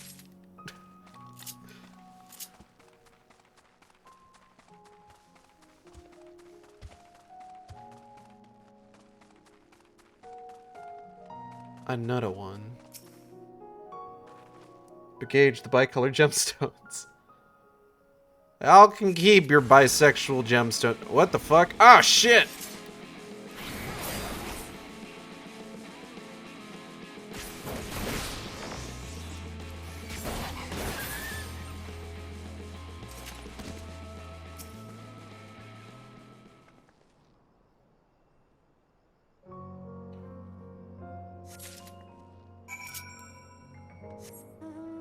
Oh, wait, that's the wrong one. Wrong weird bird.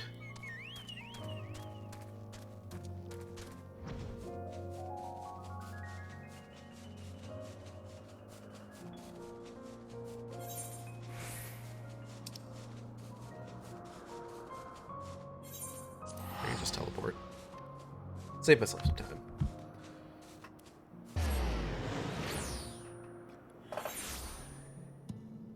Oh, boy. I need to keep watching Prey. Hey guys, how was Fairies? The pixies were constantly confusing me with Alice. In jest, I assume. I mean, it's not as if we look that much alike. We, don't look that much alike, do we? No, you've got completely different color schemes. That had better be the only thing we need from the pixies. And I have to endure one more prank, so help me gods. The twins have returned, and in one piece at that. I was convinced the pixies would turn at least one of them into a garden ornament, but no. You have the clay, I take it.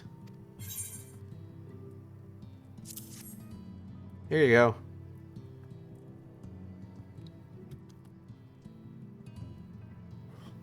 Pixies wouldn't dare turn them into leaf men's. Because then I would be really upset, and you know who gets really upset if I get really upset? That's why. Titania. Fail. Wonderful. We need to combine the clay and the water, then heat the mixture with the Fey Lantern. After that, it will be a simple matter of settling upon a suitable form and performing the necessary incantation. Backlug, I have a question. In the event that we had need of this spell and you weren't around, would it be possible for another to perform the incantation? Assuming they possess the requisite skill, yes. Halric and the others have suffered so much, and I swore to do everything in my power to save them. If there is a chance the spell could do that, I would be the one to invoke it. Mayhap you should be the one to do so. A deep understanding of the subject's physical state combined with a strong desire to help them can drastically increase the magic's effect. You are plainly more familiar with these people than I.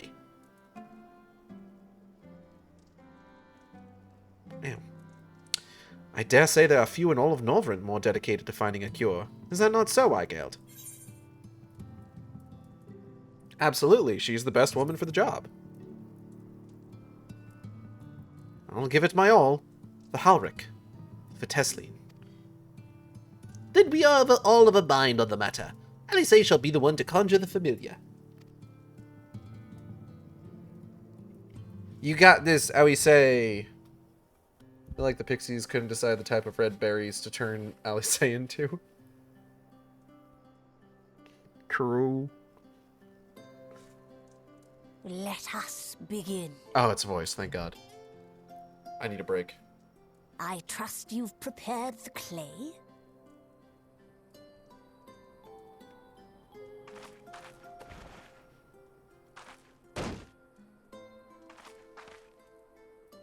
Very good. Now, I would have you sculpt for me a porksy. Plump, with floppy ears and a short curly tail. Go ahead, Alice. Sculpt the porksy. A porksy? I think I know what you mean. I love that there's no reason for it to be a porksy. There isn't.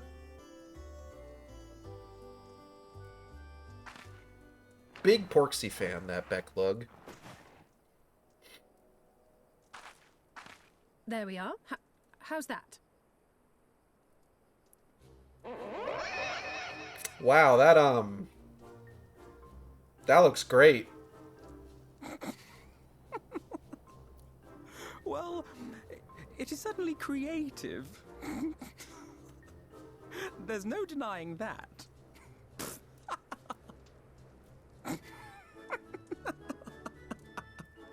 Yes, I'm no artist. Very funny. Pay him no mind, child. Though it may look like a grotesque parody of reality, it is what the invoker believes that matters. Becklug, you're not helping! not helping. Yeah! But I speak the truth. If successful, this incantation will turn imagination into reality. Grotesque Which is why parody the of only thing of reality. import is what you believe this figure embodies. You must focus. Hold the Polx's image steady in your mind's eye.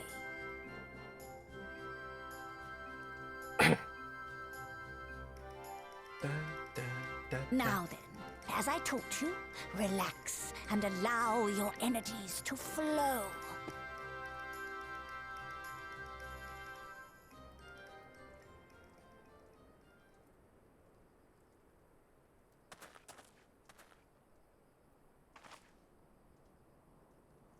With flesh of clay I bid thee rise, on wings of dreams to touch the skies.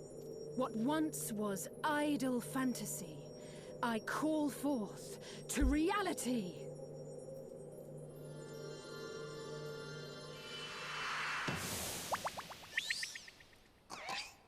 Aww. It's cute. Not bad for a first attempt. Now, let us see what can be done for young Halric. Alright, Alice. Now drop a train on him.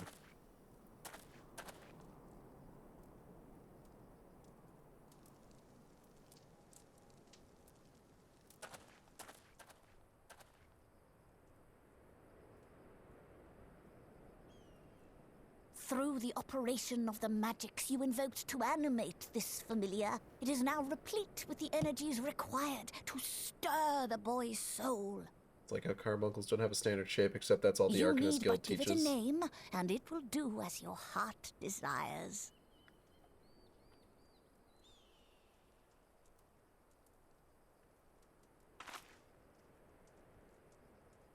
A name.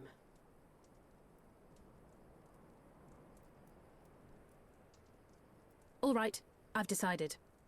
Now.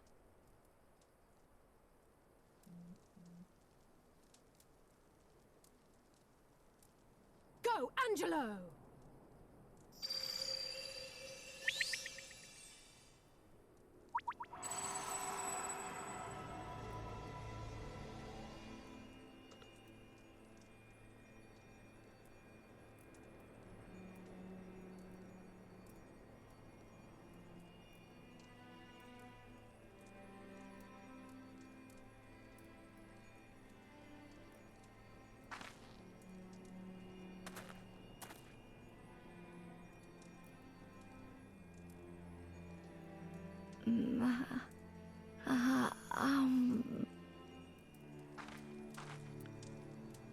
Let's fucking go!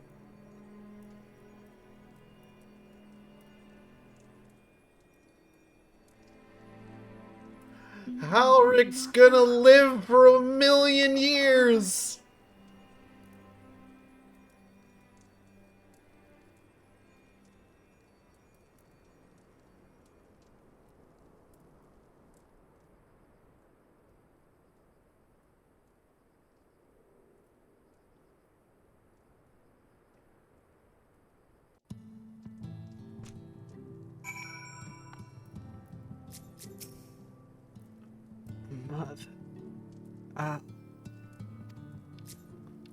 So that seemed like that went pretty well. The ghoul's resolve is quite impressive. One might almost think she drew strength from another. I mean, yeah. Anyways, casually making the most important fucking discovery of the 7th era. By the 12th, though it was only for a moment he spoke. There may yet be hope for these people.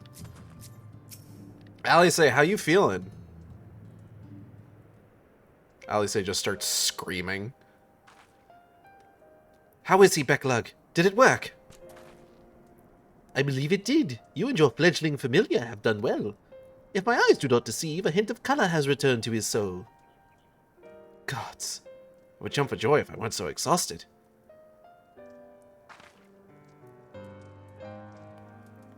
We're so close now, Halric. As you are even now in the process of discovering, this magic asks much of the invoker. What you may not have realized is the same is also true of the subject. As such, you must proceed with caution. However, with further treatment, I have the utmost confidence the boy will make a full recovery. Observing the reanimation of his stagnant soul has been most enlightening. I will need time to put my theories to the proof, but I believe I can fashion a spell to produce the opposite effect, that is, to induce stagnation, thus enabling our safe transport back to the source via Aura Sight. A thought occurred to me about this treatment. Becklug said that when the soul is rendered dormant, the mind is separated from the body, that a person becomes incapable of interacting with the world around them. Does that not sound a lot like some of the tempered back on the source? Not really. It is the fate of most tempered to become slaves to primals, save in a handful of cases. Or am I missing something? Yes, you are missing something, dumbass. If I can master this technique, the art of revitalizing the soul, I know of at least one in the source who could desperately use such treatment. Gaboo! Gaboo! Exactly. His condition is uncannily similar to Halrick's, is it not? The only difference being that his soul was suffused with earth-aspected ether instead of light. It follows that if his soul is subject to a similar kind of stagnation, there may be a chance we can save him. Right? Forgive me, but who is this Gaboo fellow of whom you speak?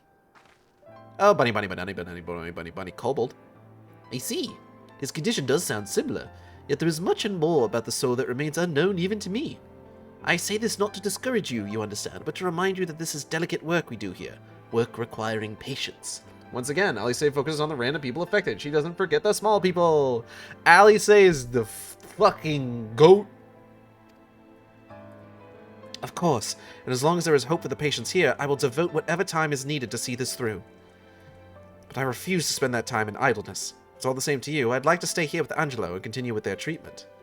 The two of you should return to the Crystarium with Becklug and see if you can't make some headway with their newly proposed theories. I would tell you to rest first, but I see you're not to be convinced. Ah, the fire of youth. Let's return to the Crystarium, then. Finally, I've found you. I don't know who this is, so I can't give you a voice. Oh! Hey, man! Kaishir? What are you doing all the way out here? There's trouble back in Yulmore. Lady Chai is beside herself, sighing, pacing, the whole lot. Near enough begged me to go and find you. Sighing and pacing, you say? It must be urgent. I take it I will be returning to Crystarium alone. Go on, then. It's not as if I have anything for you to do. Thank you, Becklug. Kaishir, did you walk all the way out? Kaishir ran all the way here from Yulmore. Sorry for bothering you and all that, but she says the future of Yulmore's at stake.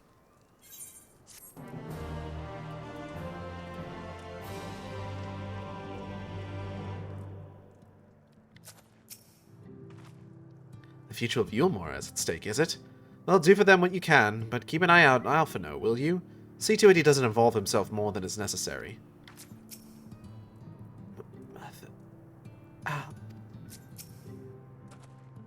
Whatever could be so urgent for Lady Chai to summon us thus?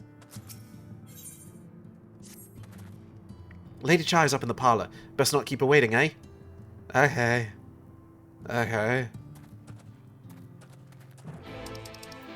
Boop, boop, boop, boop. And away we go.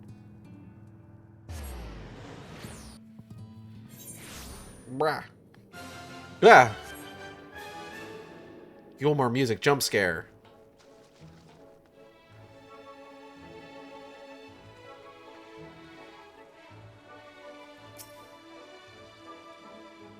It was the folks over at the Crystarium that told me you'd be down at Journey's End. And lucky for me, you still were, running around after Peacebill's tiring work. Well, naught seems to be out of the ordinary, though I do not see Lady Chai anywhere. Probably pacing around outside again, staring off into the distance and all that, sighing. Strange. Let's see if we can find her and discover the source of her distress. Imagine Julia Chai lamenting on a chaise lounge, hand to her forehead. She's the type. And God bless her for it.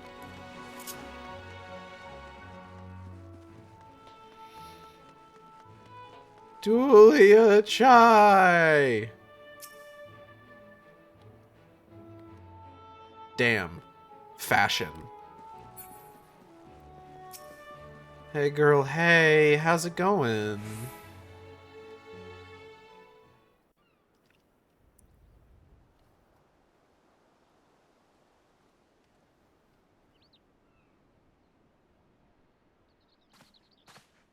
She's so happy to see Alphino. Thank heavens you're here. Lady Chai, whatever is the matter? I knew not where else to turn. Oh, this is all too much for my poor heart to bear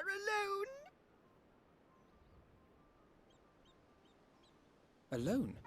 What of Master Chai? But that is the very reason I summoned you. He's gone. What? What happened?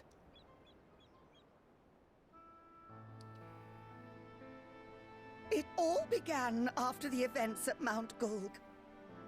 With Lord Vorthry out of the way, we all agreed that a new leader must be chosen. Yeah, uh-huh. And so you held an election?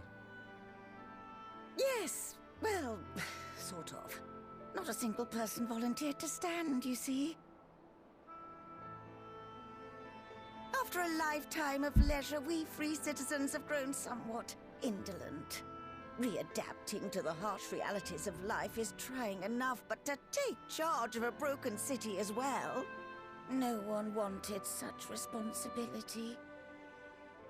Yeah, that's fair. Nevertheless, Yulmore could not well do without a leader, and so we decided that anyone and everyone should be considered a candidate. And after we cast our ballots and tallied the votes, the mayorship fell upon my dear husband. Well, given the manner in which he orchestrated the construction of the giant Talos, none could deny his leadership qualities. Woo.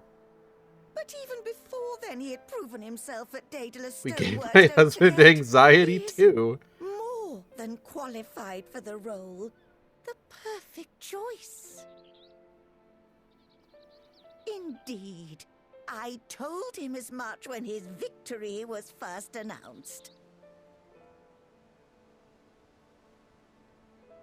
But perhaps I was too forceful in my attempt to encourage him. For shortly after that, he vanished without a word.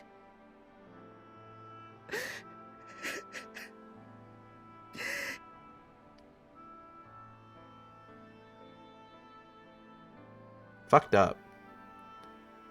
This doesn't make any He was sense. so daunted by the burden of leadership that he felt compelled to flee. That doesn't make any sense. He loves his wife too goddamn much.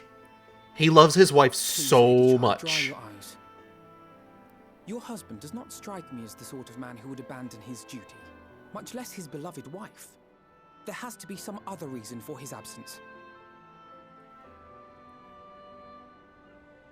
You truly think so? Does he love his wife more than he hates being a leader? Yes, 100%. What about you? What do you think has become of my husband?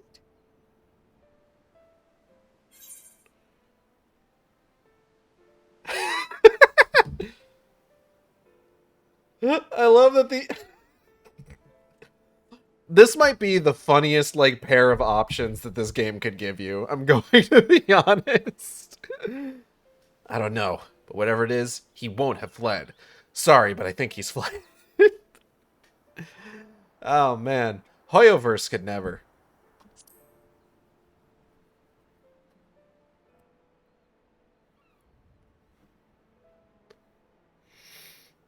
And there you have it, Lady Chai. You needn't worry. Master Chai loves you more than all the world, and he I will bet return. Alphino gets pissed at you if you say he fled. Wherever he may have gone, rest assured we will find him.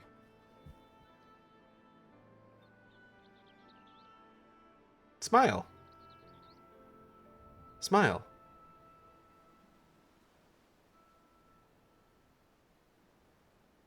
Thank you, my dear boy. You have set my mind at ease. I will trust in my husband and await his return. Imagine ZZ being like, I don't think he's fled. I'm sorry. He fled. I tried to do my best Belle impression there.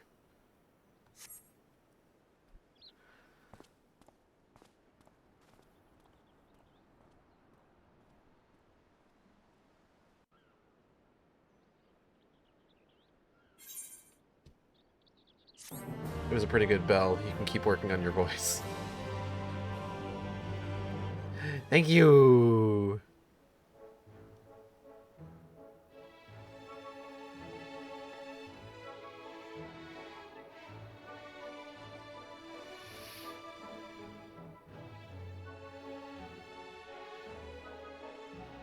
Sorry, I started looking at Blue Sky. Give me a second.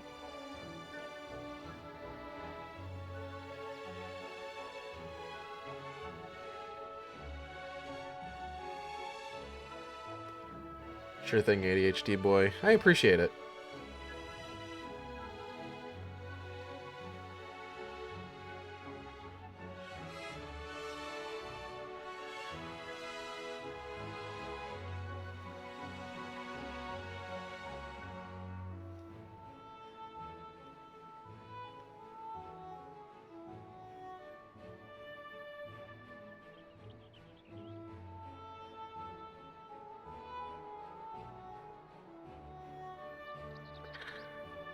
Alright. Let us continue. You know, Yulmor's nothing like I thought it'd be, but somehow I can't picture it going anywhere else. The Chais are a part of it, I suppose. They've been good to me. I only wish there was something more I could do to help them. Didn't they throw you off a balcony?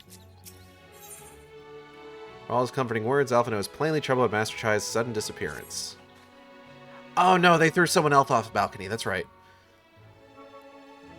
It makes no sense for Master Chai to have left without a word, but even if he had, he would not have done so unobserved. Someone here will have seen something, I am sure of it. We should split up and inquire as to whether anyone saw him leave, or failing that, if they have any idea where he might have gone. I will meet you at the Glory Gate to compare notes later on. Okay. Da doo doo da. You. Information. Master Chai? Why yes, I spoke with him recently, though I recall he was in a rather dour mood. Concerned about Yulmor's neglect of industry, you see. With Lord Valthrie's apparent inexhaustible stores of meal and no great need for money, it's little wonder our businesses were all but forgotten under his rule. But I assured Master Chai that the Boutique of Splendors will do all it can to contribute to the revival of trade here in Yulmor, which seemed to satisfy him. He took his leave soon after. Your exchange with Moen has taught you about the stagnant state of business in Yulmor.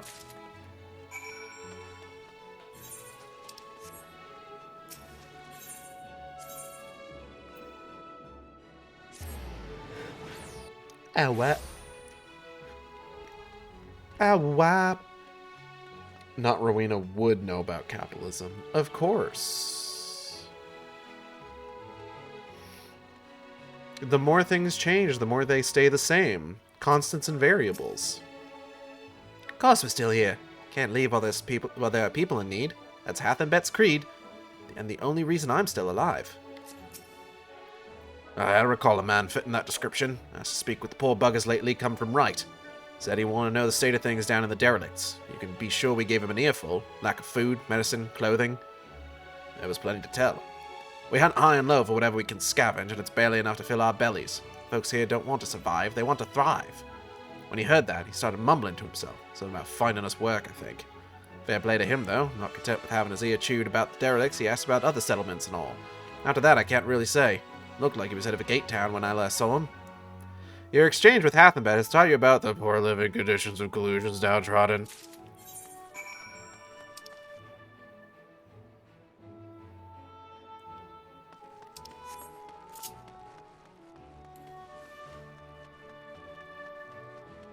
Bow wow. Man, they probably can't add any more races to FF14 because then they're going to need to come up with another, like, fake name for them for the first.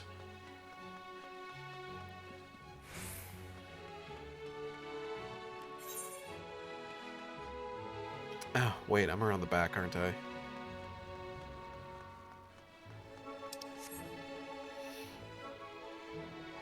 And probably have to come up with some explanation as to why you don't see them on the first.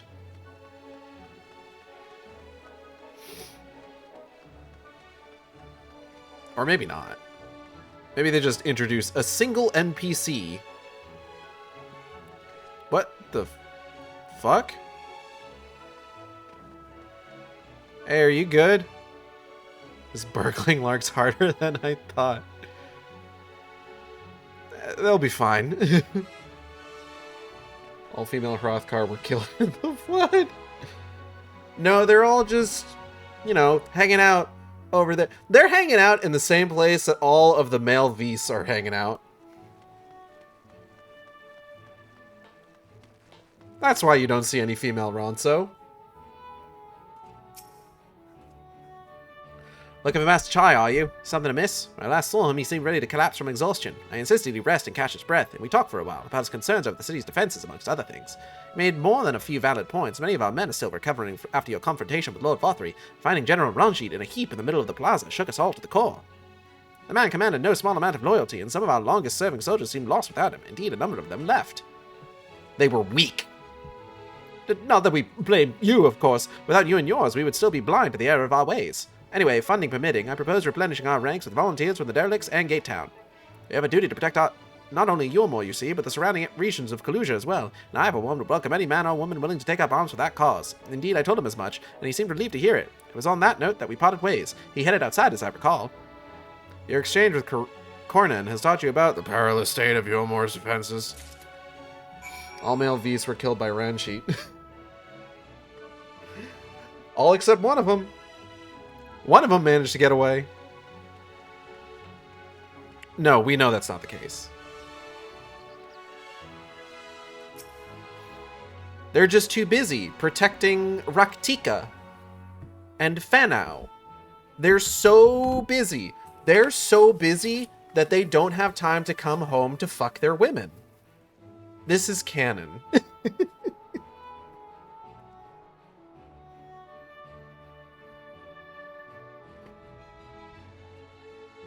Luckily, Eigeld stopped in, and now they don't have to worry about that anymore. They're not busy, they're cowards. Any luck? I got nowhere myself, but it sounds like Alphino might have.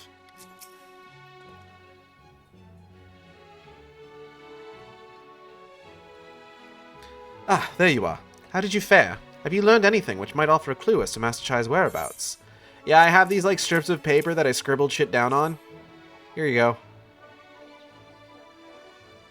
Interesting. He apparently paid a visit to the Queen Bee as well. They discussed the possibility of granting admission to customers from outside Yulmore, an idea to which the proprietor was surprisingly receptive. Yeah, we did. Look, we did a whole thing about that already. Kaishir's in charge now. I put him in a sexy outfit. Don't worry about it. Sounds like he's got big plans for the place. Yulmore, I mean, not the Bee. Perhaps, but the question remains, where did he go after leaving the city? 'Tis a mystery. Didn't take long for folks to start moaning after Vothry left. Now everyone in Yulmore's got something to complain about. When I want to be in Master Chai's shoes, having to keep that lot happy. I haven't seen what you did to Kaishira, but go off, King. All we know for certain is that Master Chai has shown great concern not only for Yulmore, but its surrounding settlements. It seems logical, then, that having consulted those within the city walls, he would wish to do the same to those without. Eigeld, if you would go and make inquiries in Right, I shall do likewise in Stilltide. Gate Town I leave to you, Kaishir. Fair enough. There she meet once we've finished. Well, Top Rung would seem to me to be his next most likely destination. Is there just a button just to turn off the...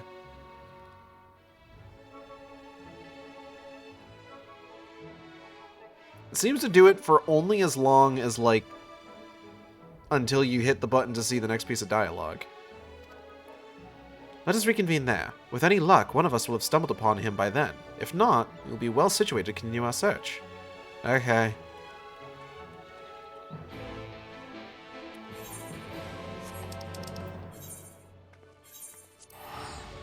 To right! Ugh. Ugh.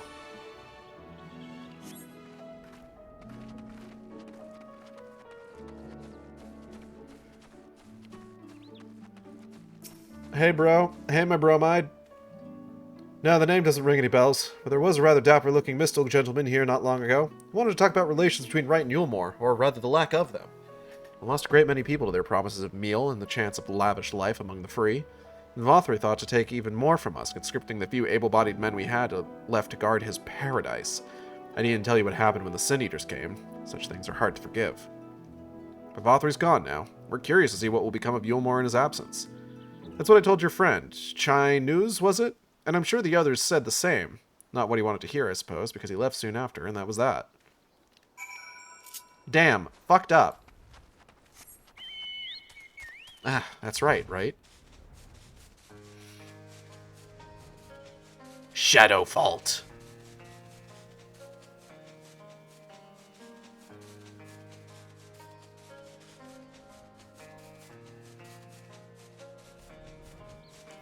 Bottom rung.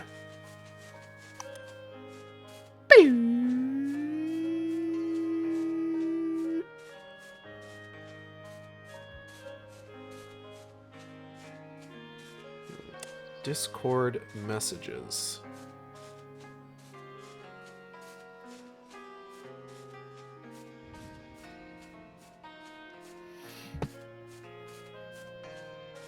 Ugh.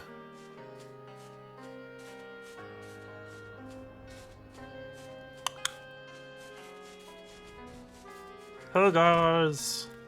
Whoa. Turns out Master Chai was over in Gate Town, too. He spoke to a few of the residents, apparently. They told me they'd never seen a posh bloke look so miserable. So he paid a visit to both Wright and Gate Town as well, did he? Bunny bunny banani banani banoy. I see. Kaishir and I gleaned much the same. He seems determined to salvage what goodwill might yet remain among the settlements of Kalusia, the only likely place he has left to go being Amity. Come, we are quick, we may yet catch up with him. Okay.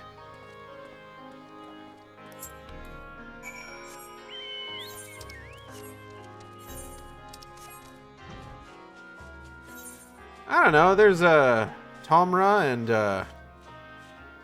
Comra. Comra's kind of got its own stuff going on, though, admittedly. Well, we're running out of civilization. Let's go to Amity.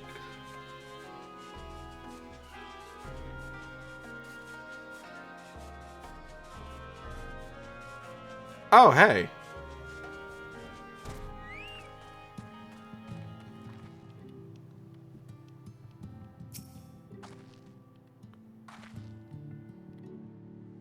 Psst. Go back to your wife. Why would anyone go to Stiltide? Shh, Tomra and Comra and Stiltide don't exist. What are you talking about? Alphino literally went to Stiltide.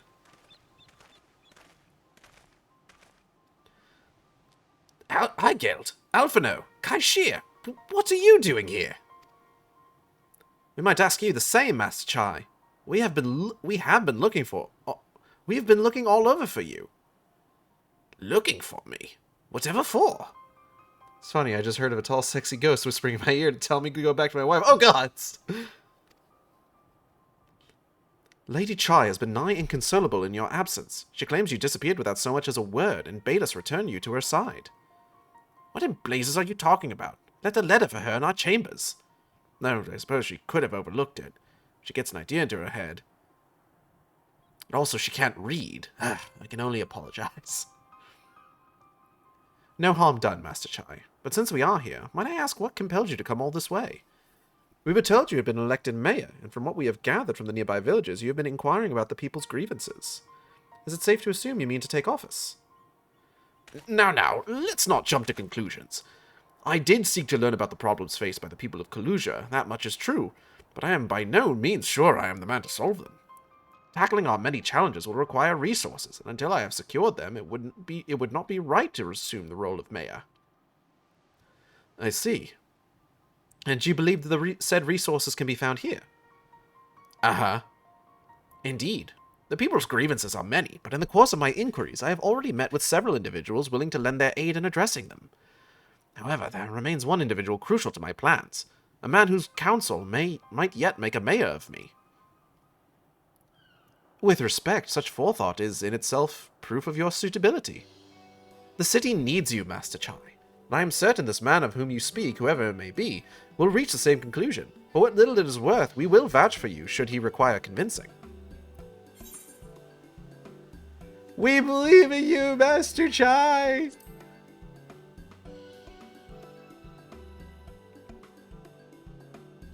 I don't know what to say.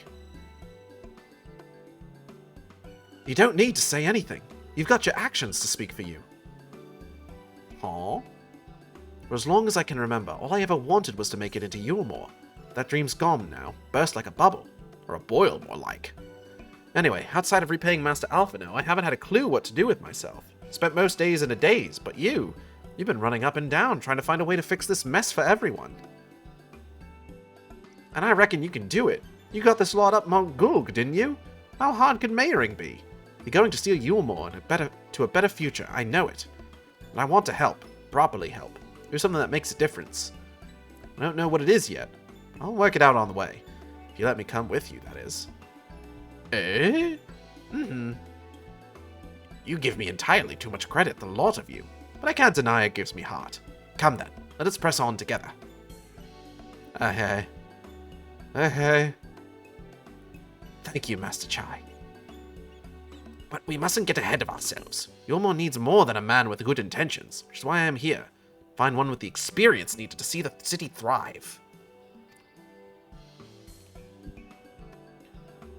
Who is this man exactly, and are you certain he's here in Amity? Rendon is his name, and yes, he is, or was. I had scarcely begun to explain myself when he decided his time was better spent elsewhere.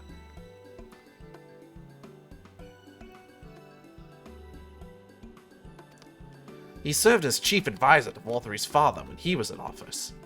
If Ranjit was the mayor's right hand, one might say Rendon was the left, and between them they kept Yulmore on the road to prosperity. He didn't really do a very good job with, like, everything that came after. I'm sorry. I'm just saying. The city needs more than a man of business, which is why I must find him. But even if you do, what makes you think he will listen? Before giving chase, might it not be wise to speak with those who know him, here in Amity? They might be able to shed some light on his reason for rejecting your overtures out of hand. Yes, I suppose that makes sense.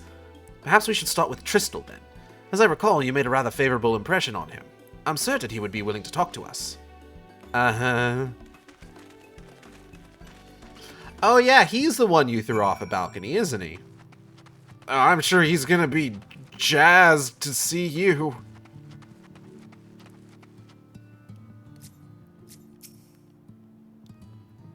I reckon Yulmore could learn a thing or two from Amity about standing on its own 2 feet.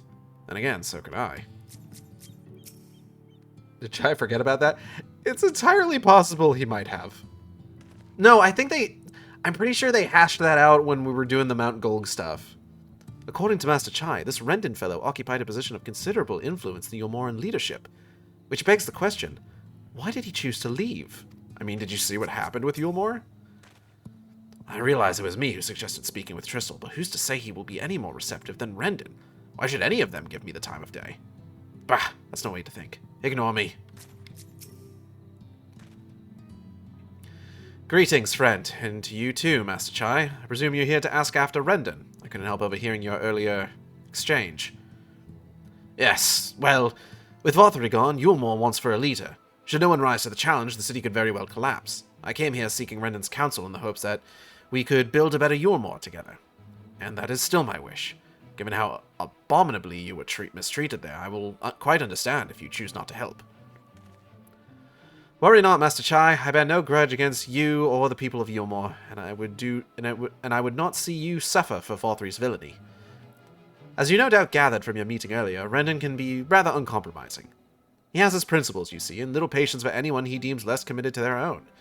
Your desire to right the wrongs of the past, of Yulmore's past, is quite admirable, but I fear the guilt you bear on the city's behalf works against you. I can see it in your eyes, and the way you carry yourself. It goes without saying it, he sees it as well. You must let those feelings go, Master Chai. Be more assertive, commit to this course, and prove to him Yulmore has the resolve to change. You have to be doing it for the right reasons. This can't be a white guilt thing. The resolve to change. I believe he was heading towards Pit 8 when he left. If you plan to go and speak with him, I suggest you be firm and clear in your intentions.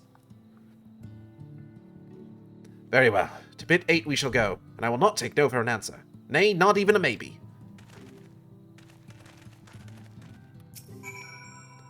Hello, Zilla. Despite our previous artistic differences, I do believe Master Chai means what he says. But until he starts believing it, I fear it won't amount to an awful lot.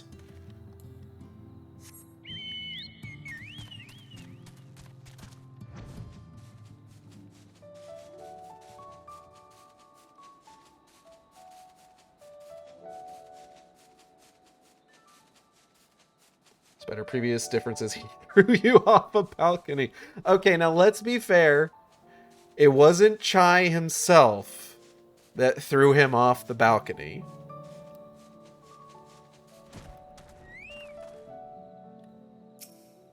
Hey, man.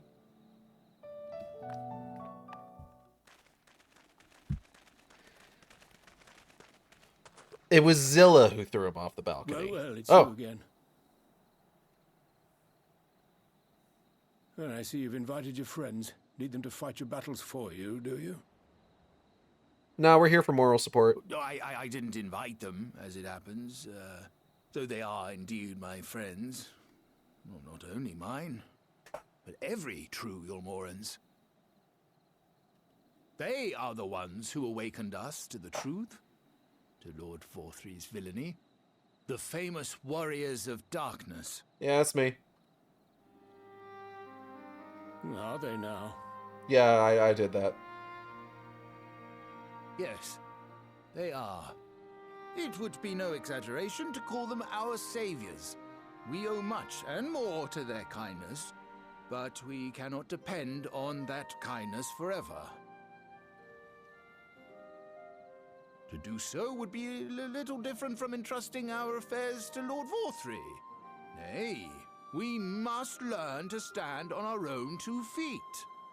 And I would have them present to witness my attempt. Hear, hear, Master Chai. Yeah, we're his hype men. Your sentiments are admirable. Yet admirable sentiments do not a nation make.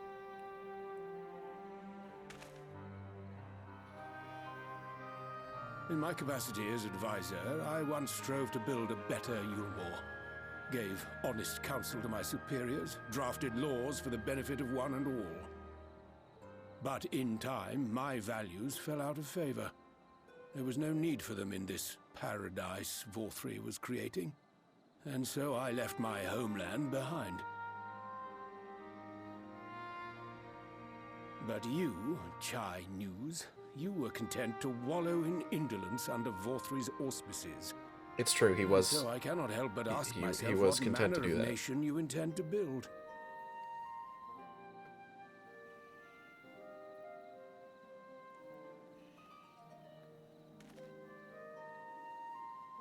I can offer no simple answer to that question.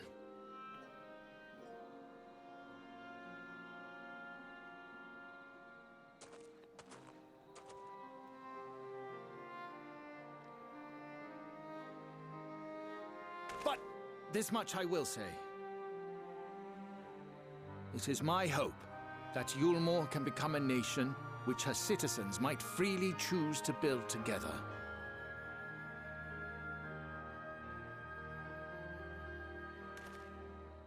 A great many people, myself included, flocked to Yulmore seeking sanctuary. The alternative being to live in fear and die in pain. Seemed an easy choice. And sanctuary we found. As much food and drink as we could ever want. Secured at the cost of the surrounding villages. Little wonder the people gathered at our doorstep, begging to work among the bonded. The free were blind to it all, of course. Content to, as you say, wallow in indolence. In ignorance. In a strip Were club. I mayor, I would first take stock of the city's resources and see that they were assigned equitably. Our days of reckless consumption are behind us. The distinction between free and bonded died with VOR3.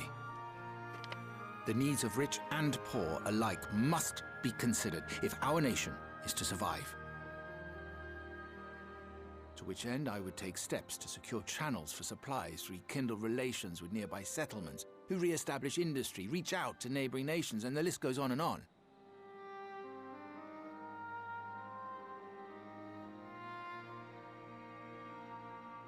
But I am no ruler, nor even a politician. I am an entrepreneur.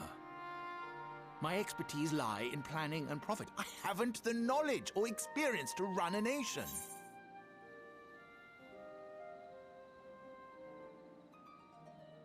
Gosh. If only this were somehow applicable to real life. Can you imagine if there was literally anyone who was this... What's the word I'm looking for? Self-aware. Maybe we wouldn't be where we are today. Please, Rendon. Will you not help me? Together, we could solve the city's problems. Build a Yulmore for the people.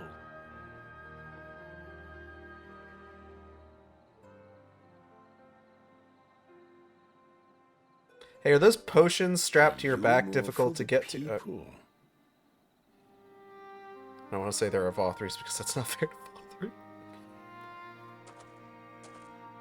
I rather like the sound of that.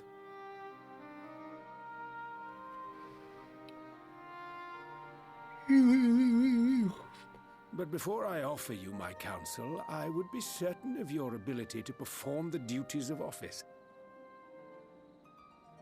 You would? You ask me to help you solve Yulmore's problems. But first, I would see you solve one on your own. Who, Rendon? Yeah, he's a good guy. Accomplish that, and you will prove both to me and the people that you are a man worth following.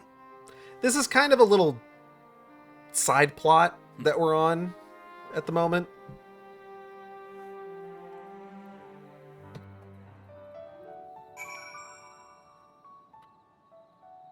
Like, generally speaking, there are things that are more kind of like directly important to our character going on at the moment, but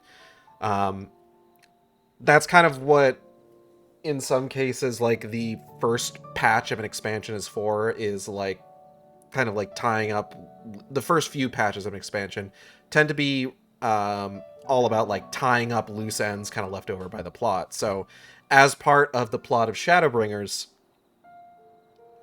Yulmore, which had basically been a like haven for the rich and influential to basically wait out till the end of the world and just do nothing about it, was freed from the tyranny of its ruler, Lord VOR3, but that left no one in charge. So part of like the fallout of the events of the game is just like, oh yeah, by the way, Yulmore needs to like get its shit together, you know? Imagine it. A Yulmore that even a bloke like me could help to build. Yeah, man, you're gonna be in charge of the strip club. People could not be brought together on the strength of high ideals alone. This I know from painful experience. Rendon was right to demand proof of Master Chai's commitment.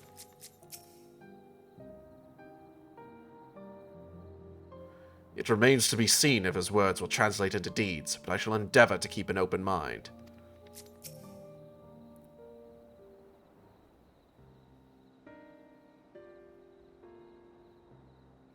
Ahem. Right then. Is there a particular issue that you would have me resolve? Uh-huh. You seem to have conducted an assessment of the problems Yulmore now faces. I assume you will agree, therefore, that the matter of dwindling food stores is the most pressing. Ah, yes. Meal being neither a desirable nor less sustainable option, I assume alternative foodstuffs are now required to fill the void. And a man who hungers is not like to contribute much to society, save violence perhaps. So tell me, how do you propose to solve this problem? Give me a satisfactory answer, and I will consider offering you my counsel.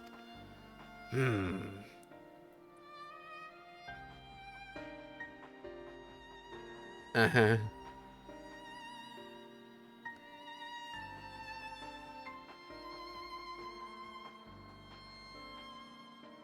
I've got it!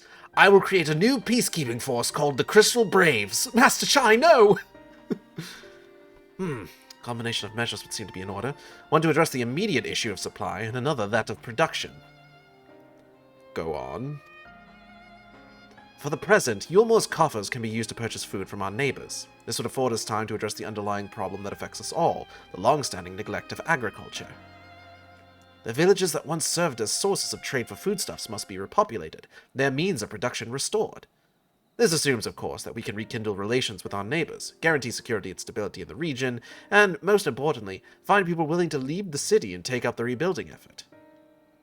My. Think of that all by yourself, did you? Well, yes. It began as a rather abstract plan I drafted some time ago after speaking with the peoples of Yulmore and the nearby settlements. You've impressed me, Chinose. I have? Well, that is a relief. Oh, you haven't secured my support just yet. Only my attention.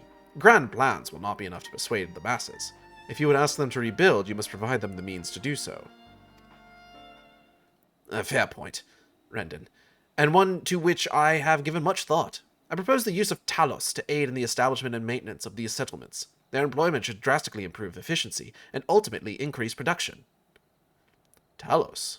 But Daedalus Stoneworks closed their doors years ago. Without a ready supply of the necessary equipment, the people would starve before your plans could be put into effect. Well, as the heir to Daedalus Stoneworks, it just so happens that Talos are my field of expertise. And with a little help, I'm quite certain we can acquire what we need in no time at all.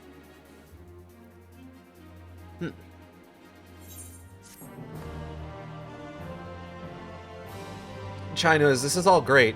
Could you, like, maybe just kind of nip back to Yulmore real quick and just let your wife know that you're okay? She's pacing and sighing, man! That Rendon geezer doesn't seem so bad. What was Master Chai worried about? He's got to give himself a bit more credit. Do you see it? There's a fire in Master Chai's eyes that was not there when we first met. A fire we had best keep kindled if we wish to see Yulmore change for the better. Well, it's a good thing we've got firewood extraordinaire here. Not his wife. You had a hand in constructing that giant house to the north, did you not? When the Yulmoran volunteers began arriving, I hid myself away lest I be recognized, thus depriving myself of what I am reliably informed was a once-in-a-lifetime spectacle. Bugger. Yeah, it was pretty cool. Finding good help. Chai Nu's look of steely determination is only slightly undermined by the knocking of his knees. Rendon is quite right. Building Talos from scratch would require time we simply do not have, which is why I propose to make use of the long-abandoned Talos which wander the wilds of Kalusha. They will need to be deactivated, of course, and if memory serves, the tools required to do so should still be at top rung. Come with me. Bouquet.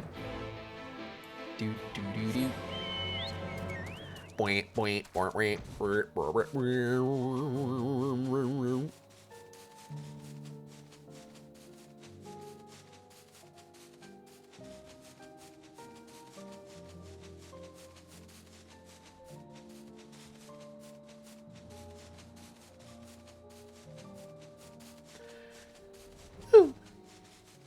Do do do. Do do do do do do do. Sup, fuckers? So he's an authority on Talos, is he? What the surprises could be he be hiding, I wonder. How'd you catch a Talos, then? Dig a hole and lure it in? It is one thing to repair an immobile Talos, as Urianger did, but quite another to catch one, surely. This does not sound a trifle dangerous. That wouldn't be the weirdest thing I've done.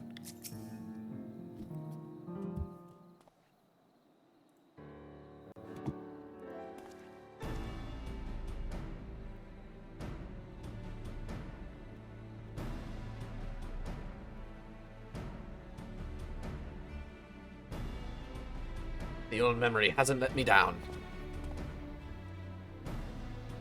This chest contains canisters filled with a dashedly potent insulating powder capable of halting the flow of ether in a Talos. We need only get within throwing distance of one and let it fly, thus disabling them without damaging them. Why did I read that so weird? Thus disabling them without damaging them. Ingenious. An old trick of the trade, nothing more. Once disabled, it should be a simple enough matter to get them to march to Yulmore. More extensive repairs can wait. Ordinarily, this is where I would ask you to run along and do the deed, but as I have said before, it's high time we learn to stand on our own 2 feet. Thankfully, throwing canisters is something even I should be able to manage. Eh? Come off it, Master Chai. Even if the Talos ain't a threat, there's 101 other things out there willing to make a meal of you.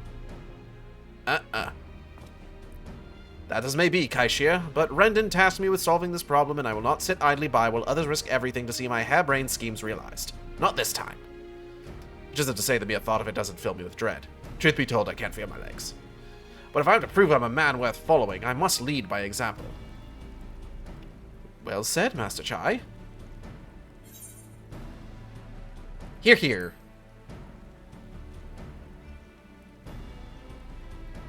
His name is News? Kitty Nuzzle? Chai News. Yes, well, it should go without saying that I have no intention of dying for this.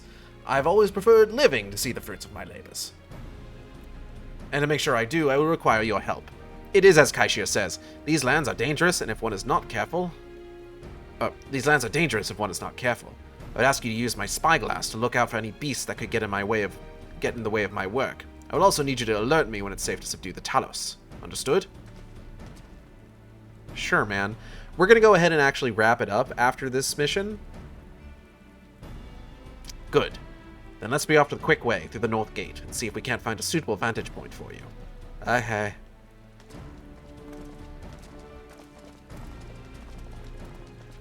Because I'm getting tired. You see.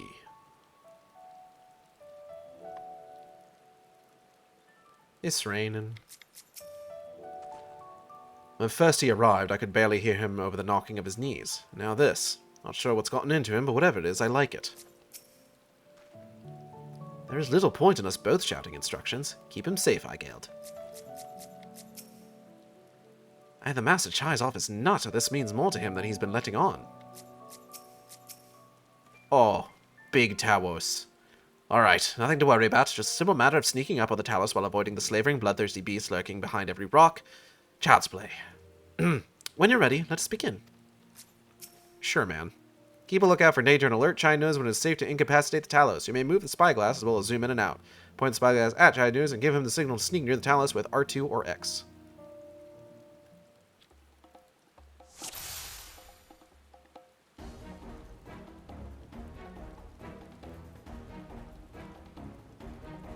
Wait for it. Get his ass!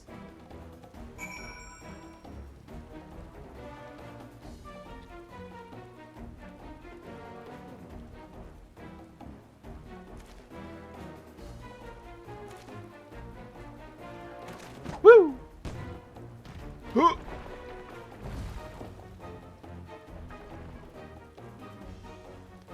I did it! I did it! Let's move on to another Talos, shall we? Yeah, dog. Or cat.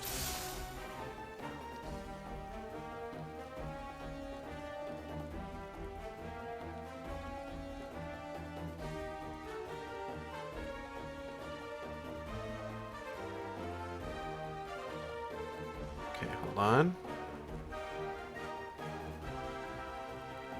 I don't know what constitutes, like, behind. Or, like, turned around. Oh. Hold up.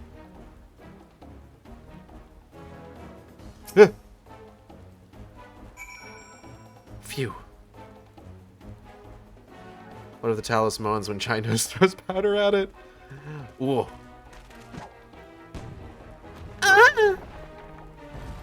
Like that?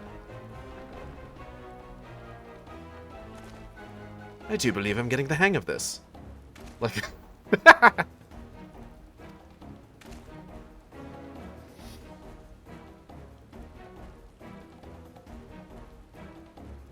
You may leave the next one to me, I gailed.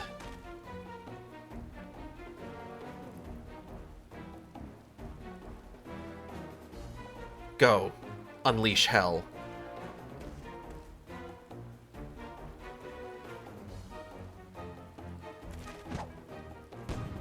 I'm not doing the moan again. Once is enough. Haha, that should do it. Now we have all we need to proceed. What's a cow rad? Cows are pretty rad, it's true. But me, I am Shark. But I am also pretty rad. If I do say so myself. And I do say so myself. It's a coward that doesn't know how to spell. Fuck off. Oh, don't call yourself a coward. It's okay.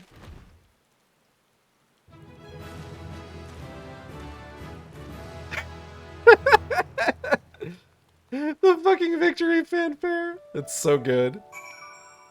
Big boys. It would seem I misjudged, Master Chai. There may yet be hope for Yulmore. Our friend returned with a nary a scratch. Well done. I tried really hard. Blimey. Thought my heart was going to stop for a moment there. Make that a couple of moments.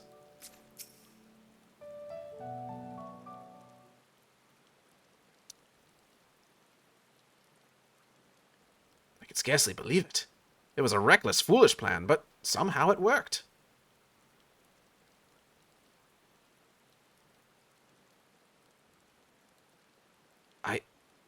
I did it.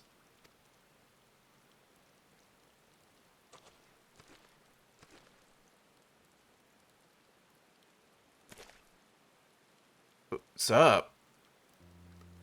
Master Chai, I believe I owe you an apology. Your plan to replenish Yulmore's food stores showed forethought and sound judgment. What's more, it is plain your time at Daedalus Stoneworks has equipped you to lead, as evidenced by the extraordinary company you keep. You, sir, are more than qualified to be the next mayor of Yulmore. I thank you for your vote of confidence, but the fact remains, I am wholly ignorant of the world of politics. Which is why I would ask you to join me, and grant Yulmore the benefit of your counsel. I would be honored. Yay! When the people behold these Talos, I have no doubt they will lend you their support. It would seem Yulmore's leadership is at last in capable hands, would you not agree?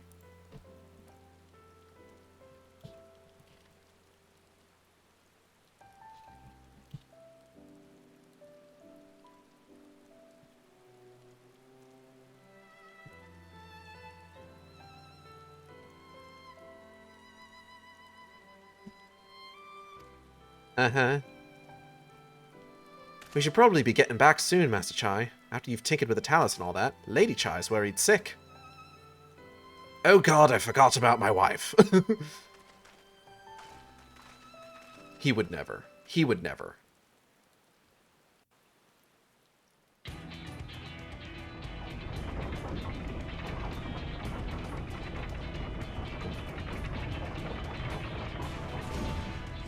This man loves his wife so much. It's so true. Right then, form a line and make for Yulmore.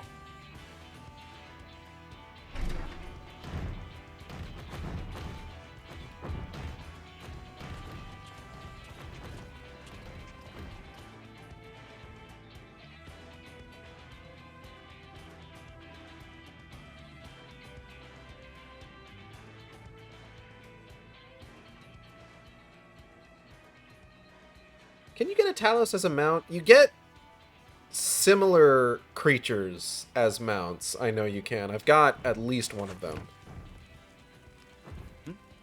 What's that noise?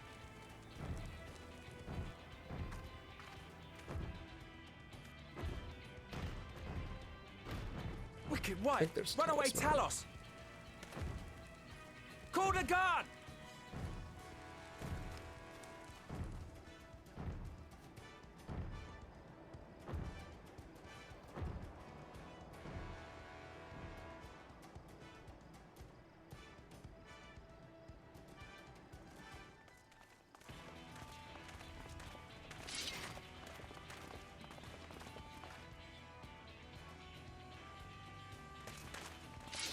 Stay back! All of you! I don't think there's a Talos mount.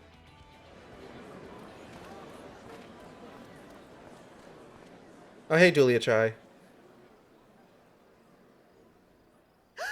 Is that...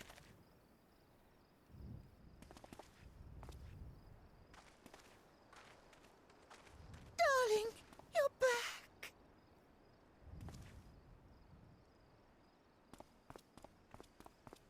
But of course I'm back. You didn't see... Dearest, I can't...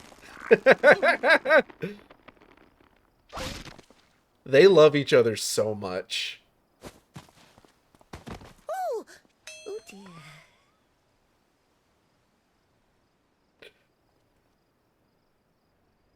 dear. Alphino using the healing spell. Oh man, that's so fucking funny. Thank you. I'm sorry, my darling. It's just the sight of you filled me with such joy, I couldn't help myself. Completely understandable. Oh, no, it's all right, dear. I should have just come out and said what it was I was intending, instead of entrusting the task to a hastily scribbled letter. Does that mean you'll do it? Well, I'm here, aren't I? I mean, not that my absence signified any unwillingness, you understand? Oh, no, naught could be further from the truth. I only left to enlist the aid of the former mayor's senior advisor.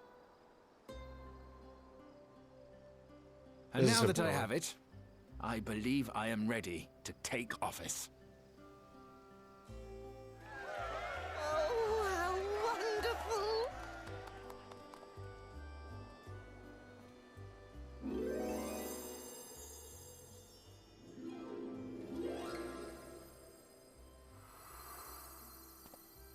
Oh, she's gonna do it again?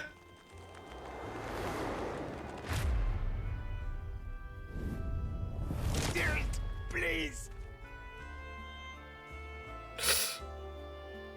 I love watching her wave him around like a rag doll. Oh, that's so funny. I fucking love these two so goddamn much.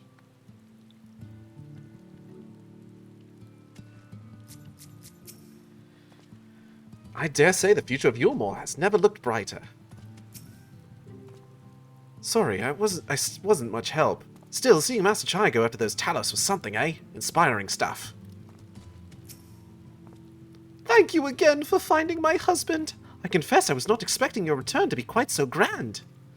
That dear, sweet man. He is going to make the most wonderful mayor, I know it.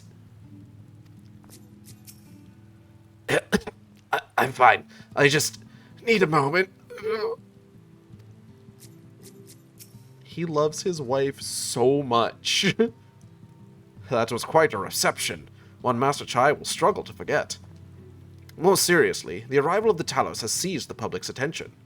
Once word has spread around Yulmore, it will be that much simpler to gather one and all so that Master Chai can make his inaugural address. Which we will have to wait until next week to see. I want to thank everybody for coming by the stream. I hope you all had a good time. I know I did. We got through like a good chunk of like, what is this, 5.1, I think? And things are only going to get wilder from here as we continue our task of finding a way to get the Scions back to the source, as well as a few other things that are going to pop up over our dwindling time here on the first. If you enjoyed the stream, you can subscribe here on Twitch. We have special emotes for subscribers. You can also follow me on Blue Sky and Tumblr at AcidXShark. That's AcidXShark, where I post all the streams after they as they happen. It's on YouTube that I post them after they happen. Also AcidXShark. Art for the stream. Chat blocker was done by Isaac, who you can find on Twitter at Knucklebone. That's KNUCKLEBONE. Great artist, great guy. Highly recommend checking his stuff out, following him, joining his Discord server, chatting with him. He's cool. He's cool. We like Isaac. VTuber was done by Teva, who you can find on Blue Sky at Teva Meow. That's Tevameow, with rigging by V747, who you can find on Patreon.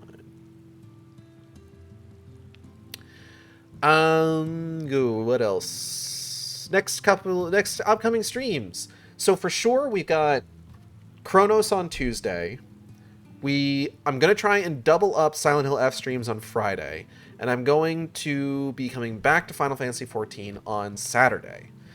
I don't know if we're going to be doing Deltarune on Thursday because it's Thanksgiving, or if I'm just going to take that day off. I know I did Thanksgiving last year because it turned out that, like,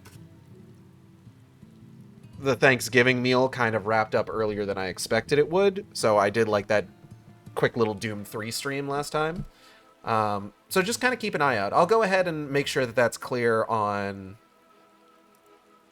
the schedule post when I put that up on Monday, ideally. Potentially, I might forget about it until Tuesday again.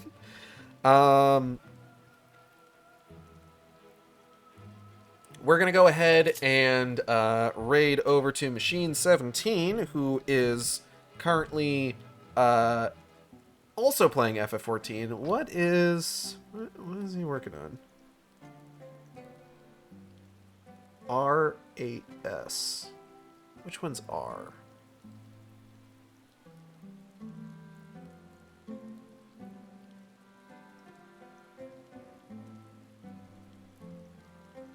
Which one is R? He's still doing Savage, yeah. Which one's R? Heaven's Word is Alexander. What was Stormblood again? It's not Eden. What was the normal raid series for Stormblood?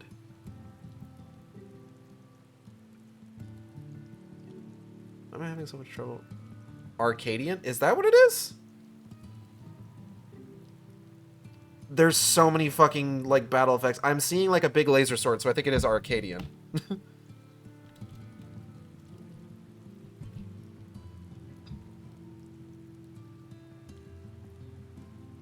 Alright. So, we're gonna go ahead, pop over there. And I will see you... Do you have any idea how little that narrows it down? In terms of raids, it narrows it down pretty well. If it's R8S, there's only, like, one example of a 8th raid boss with a laser sword that I can think of, and it's an Arcadian. We're going to pop over there, and I will see you next time on the Shark Stream. Same Shark time, same Shark channel. Take care, everybody.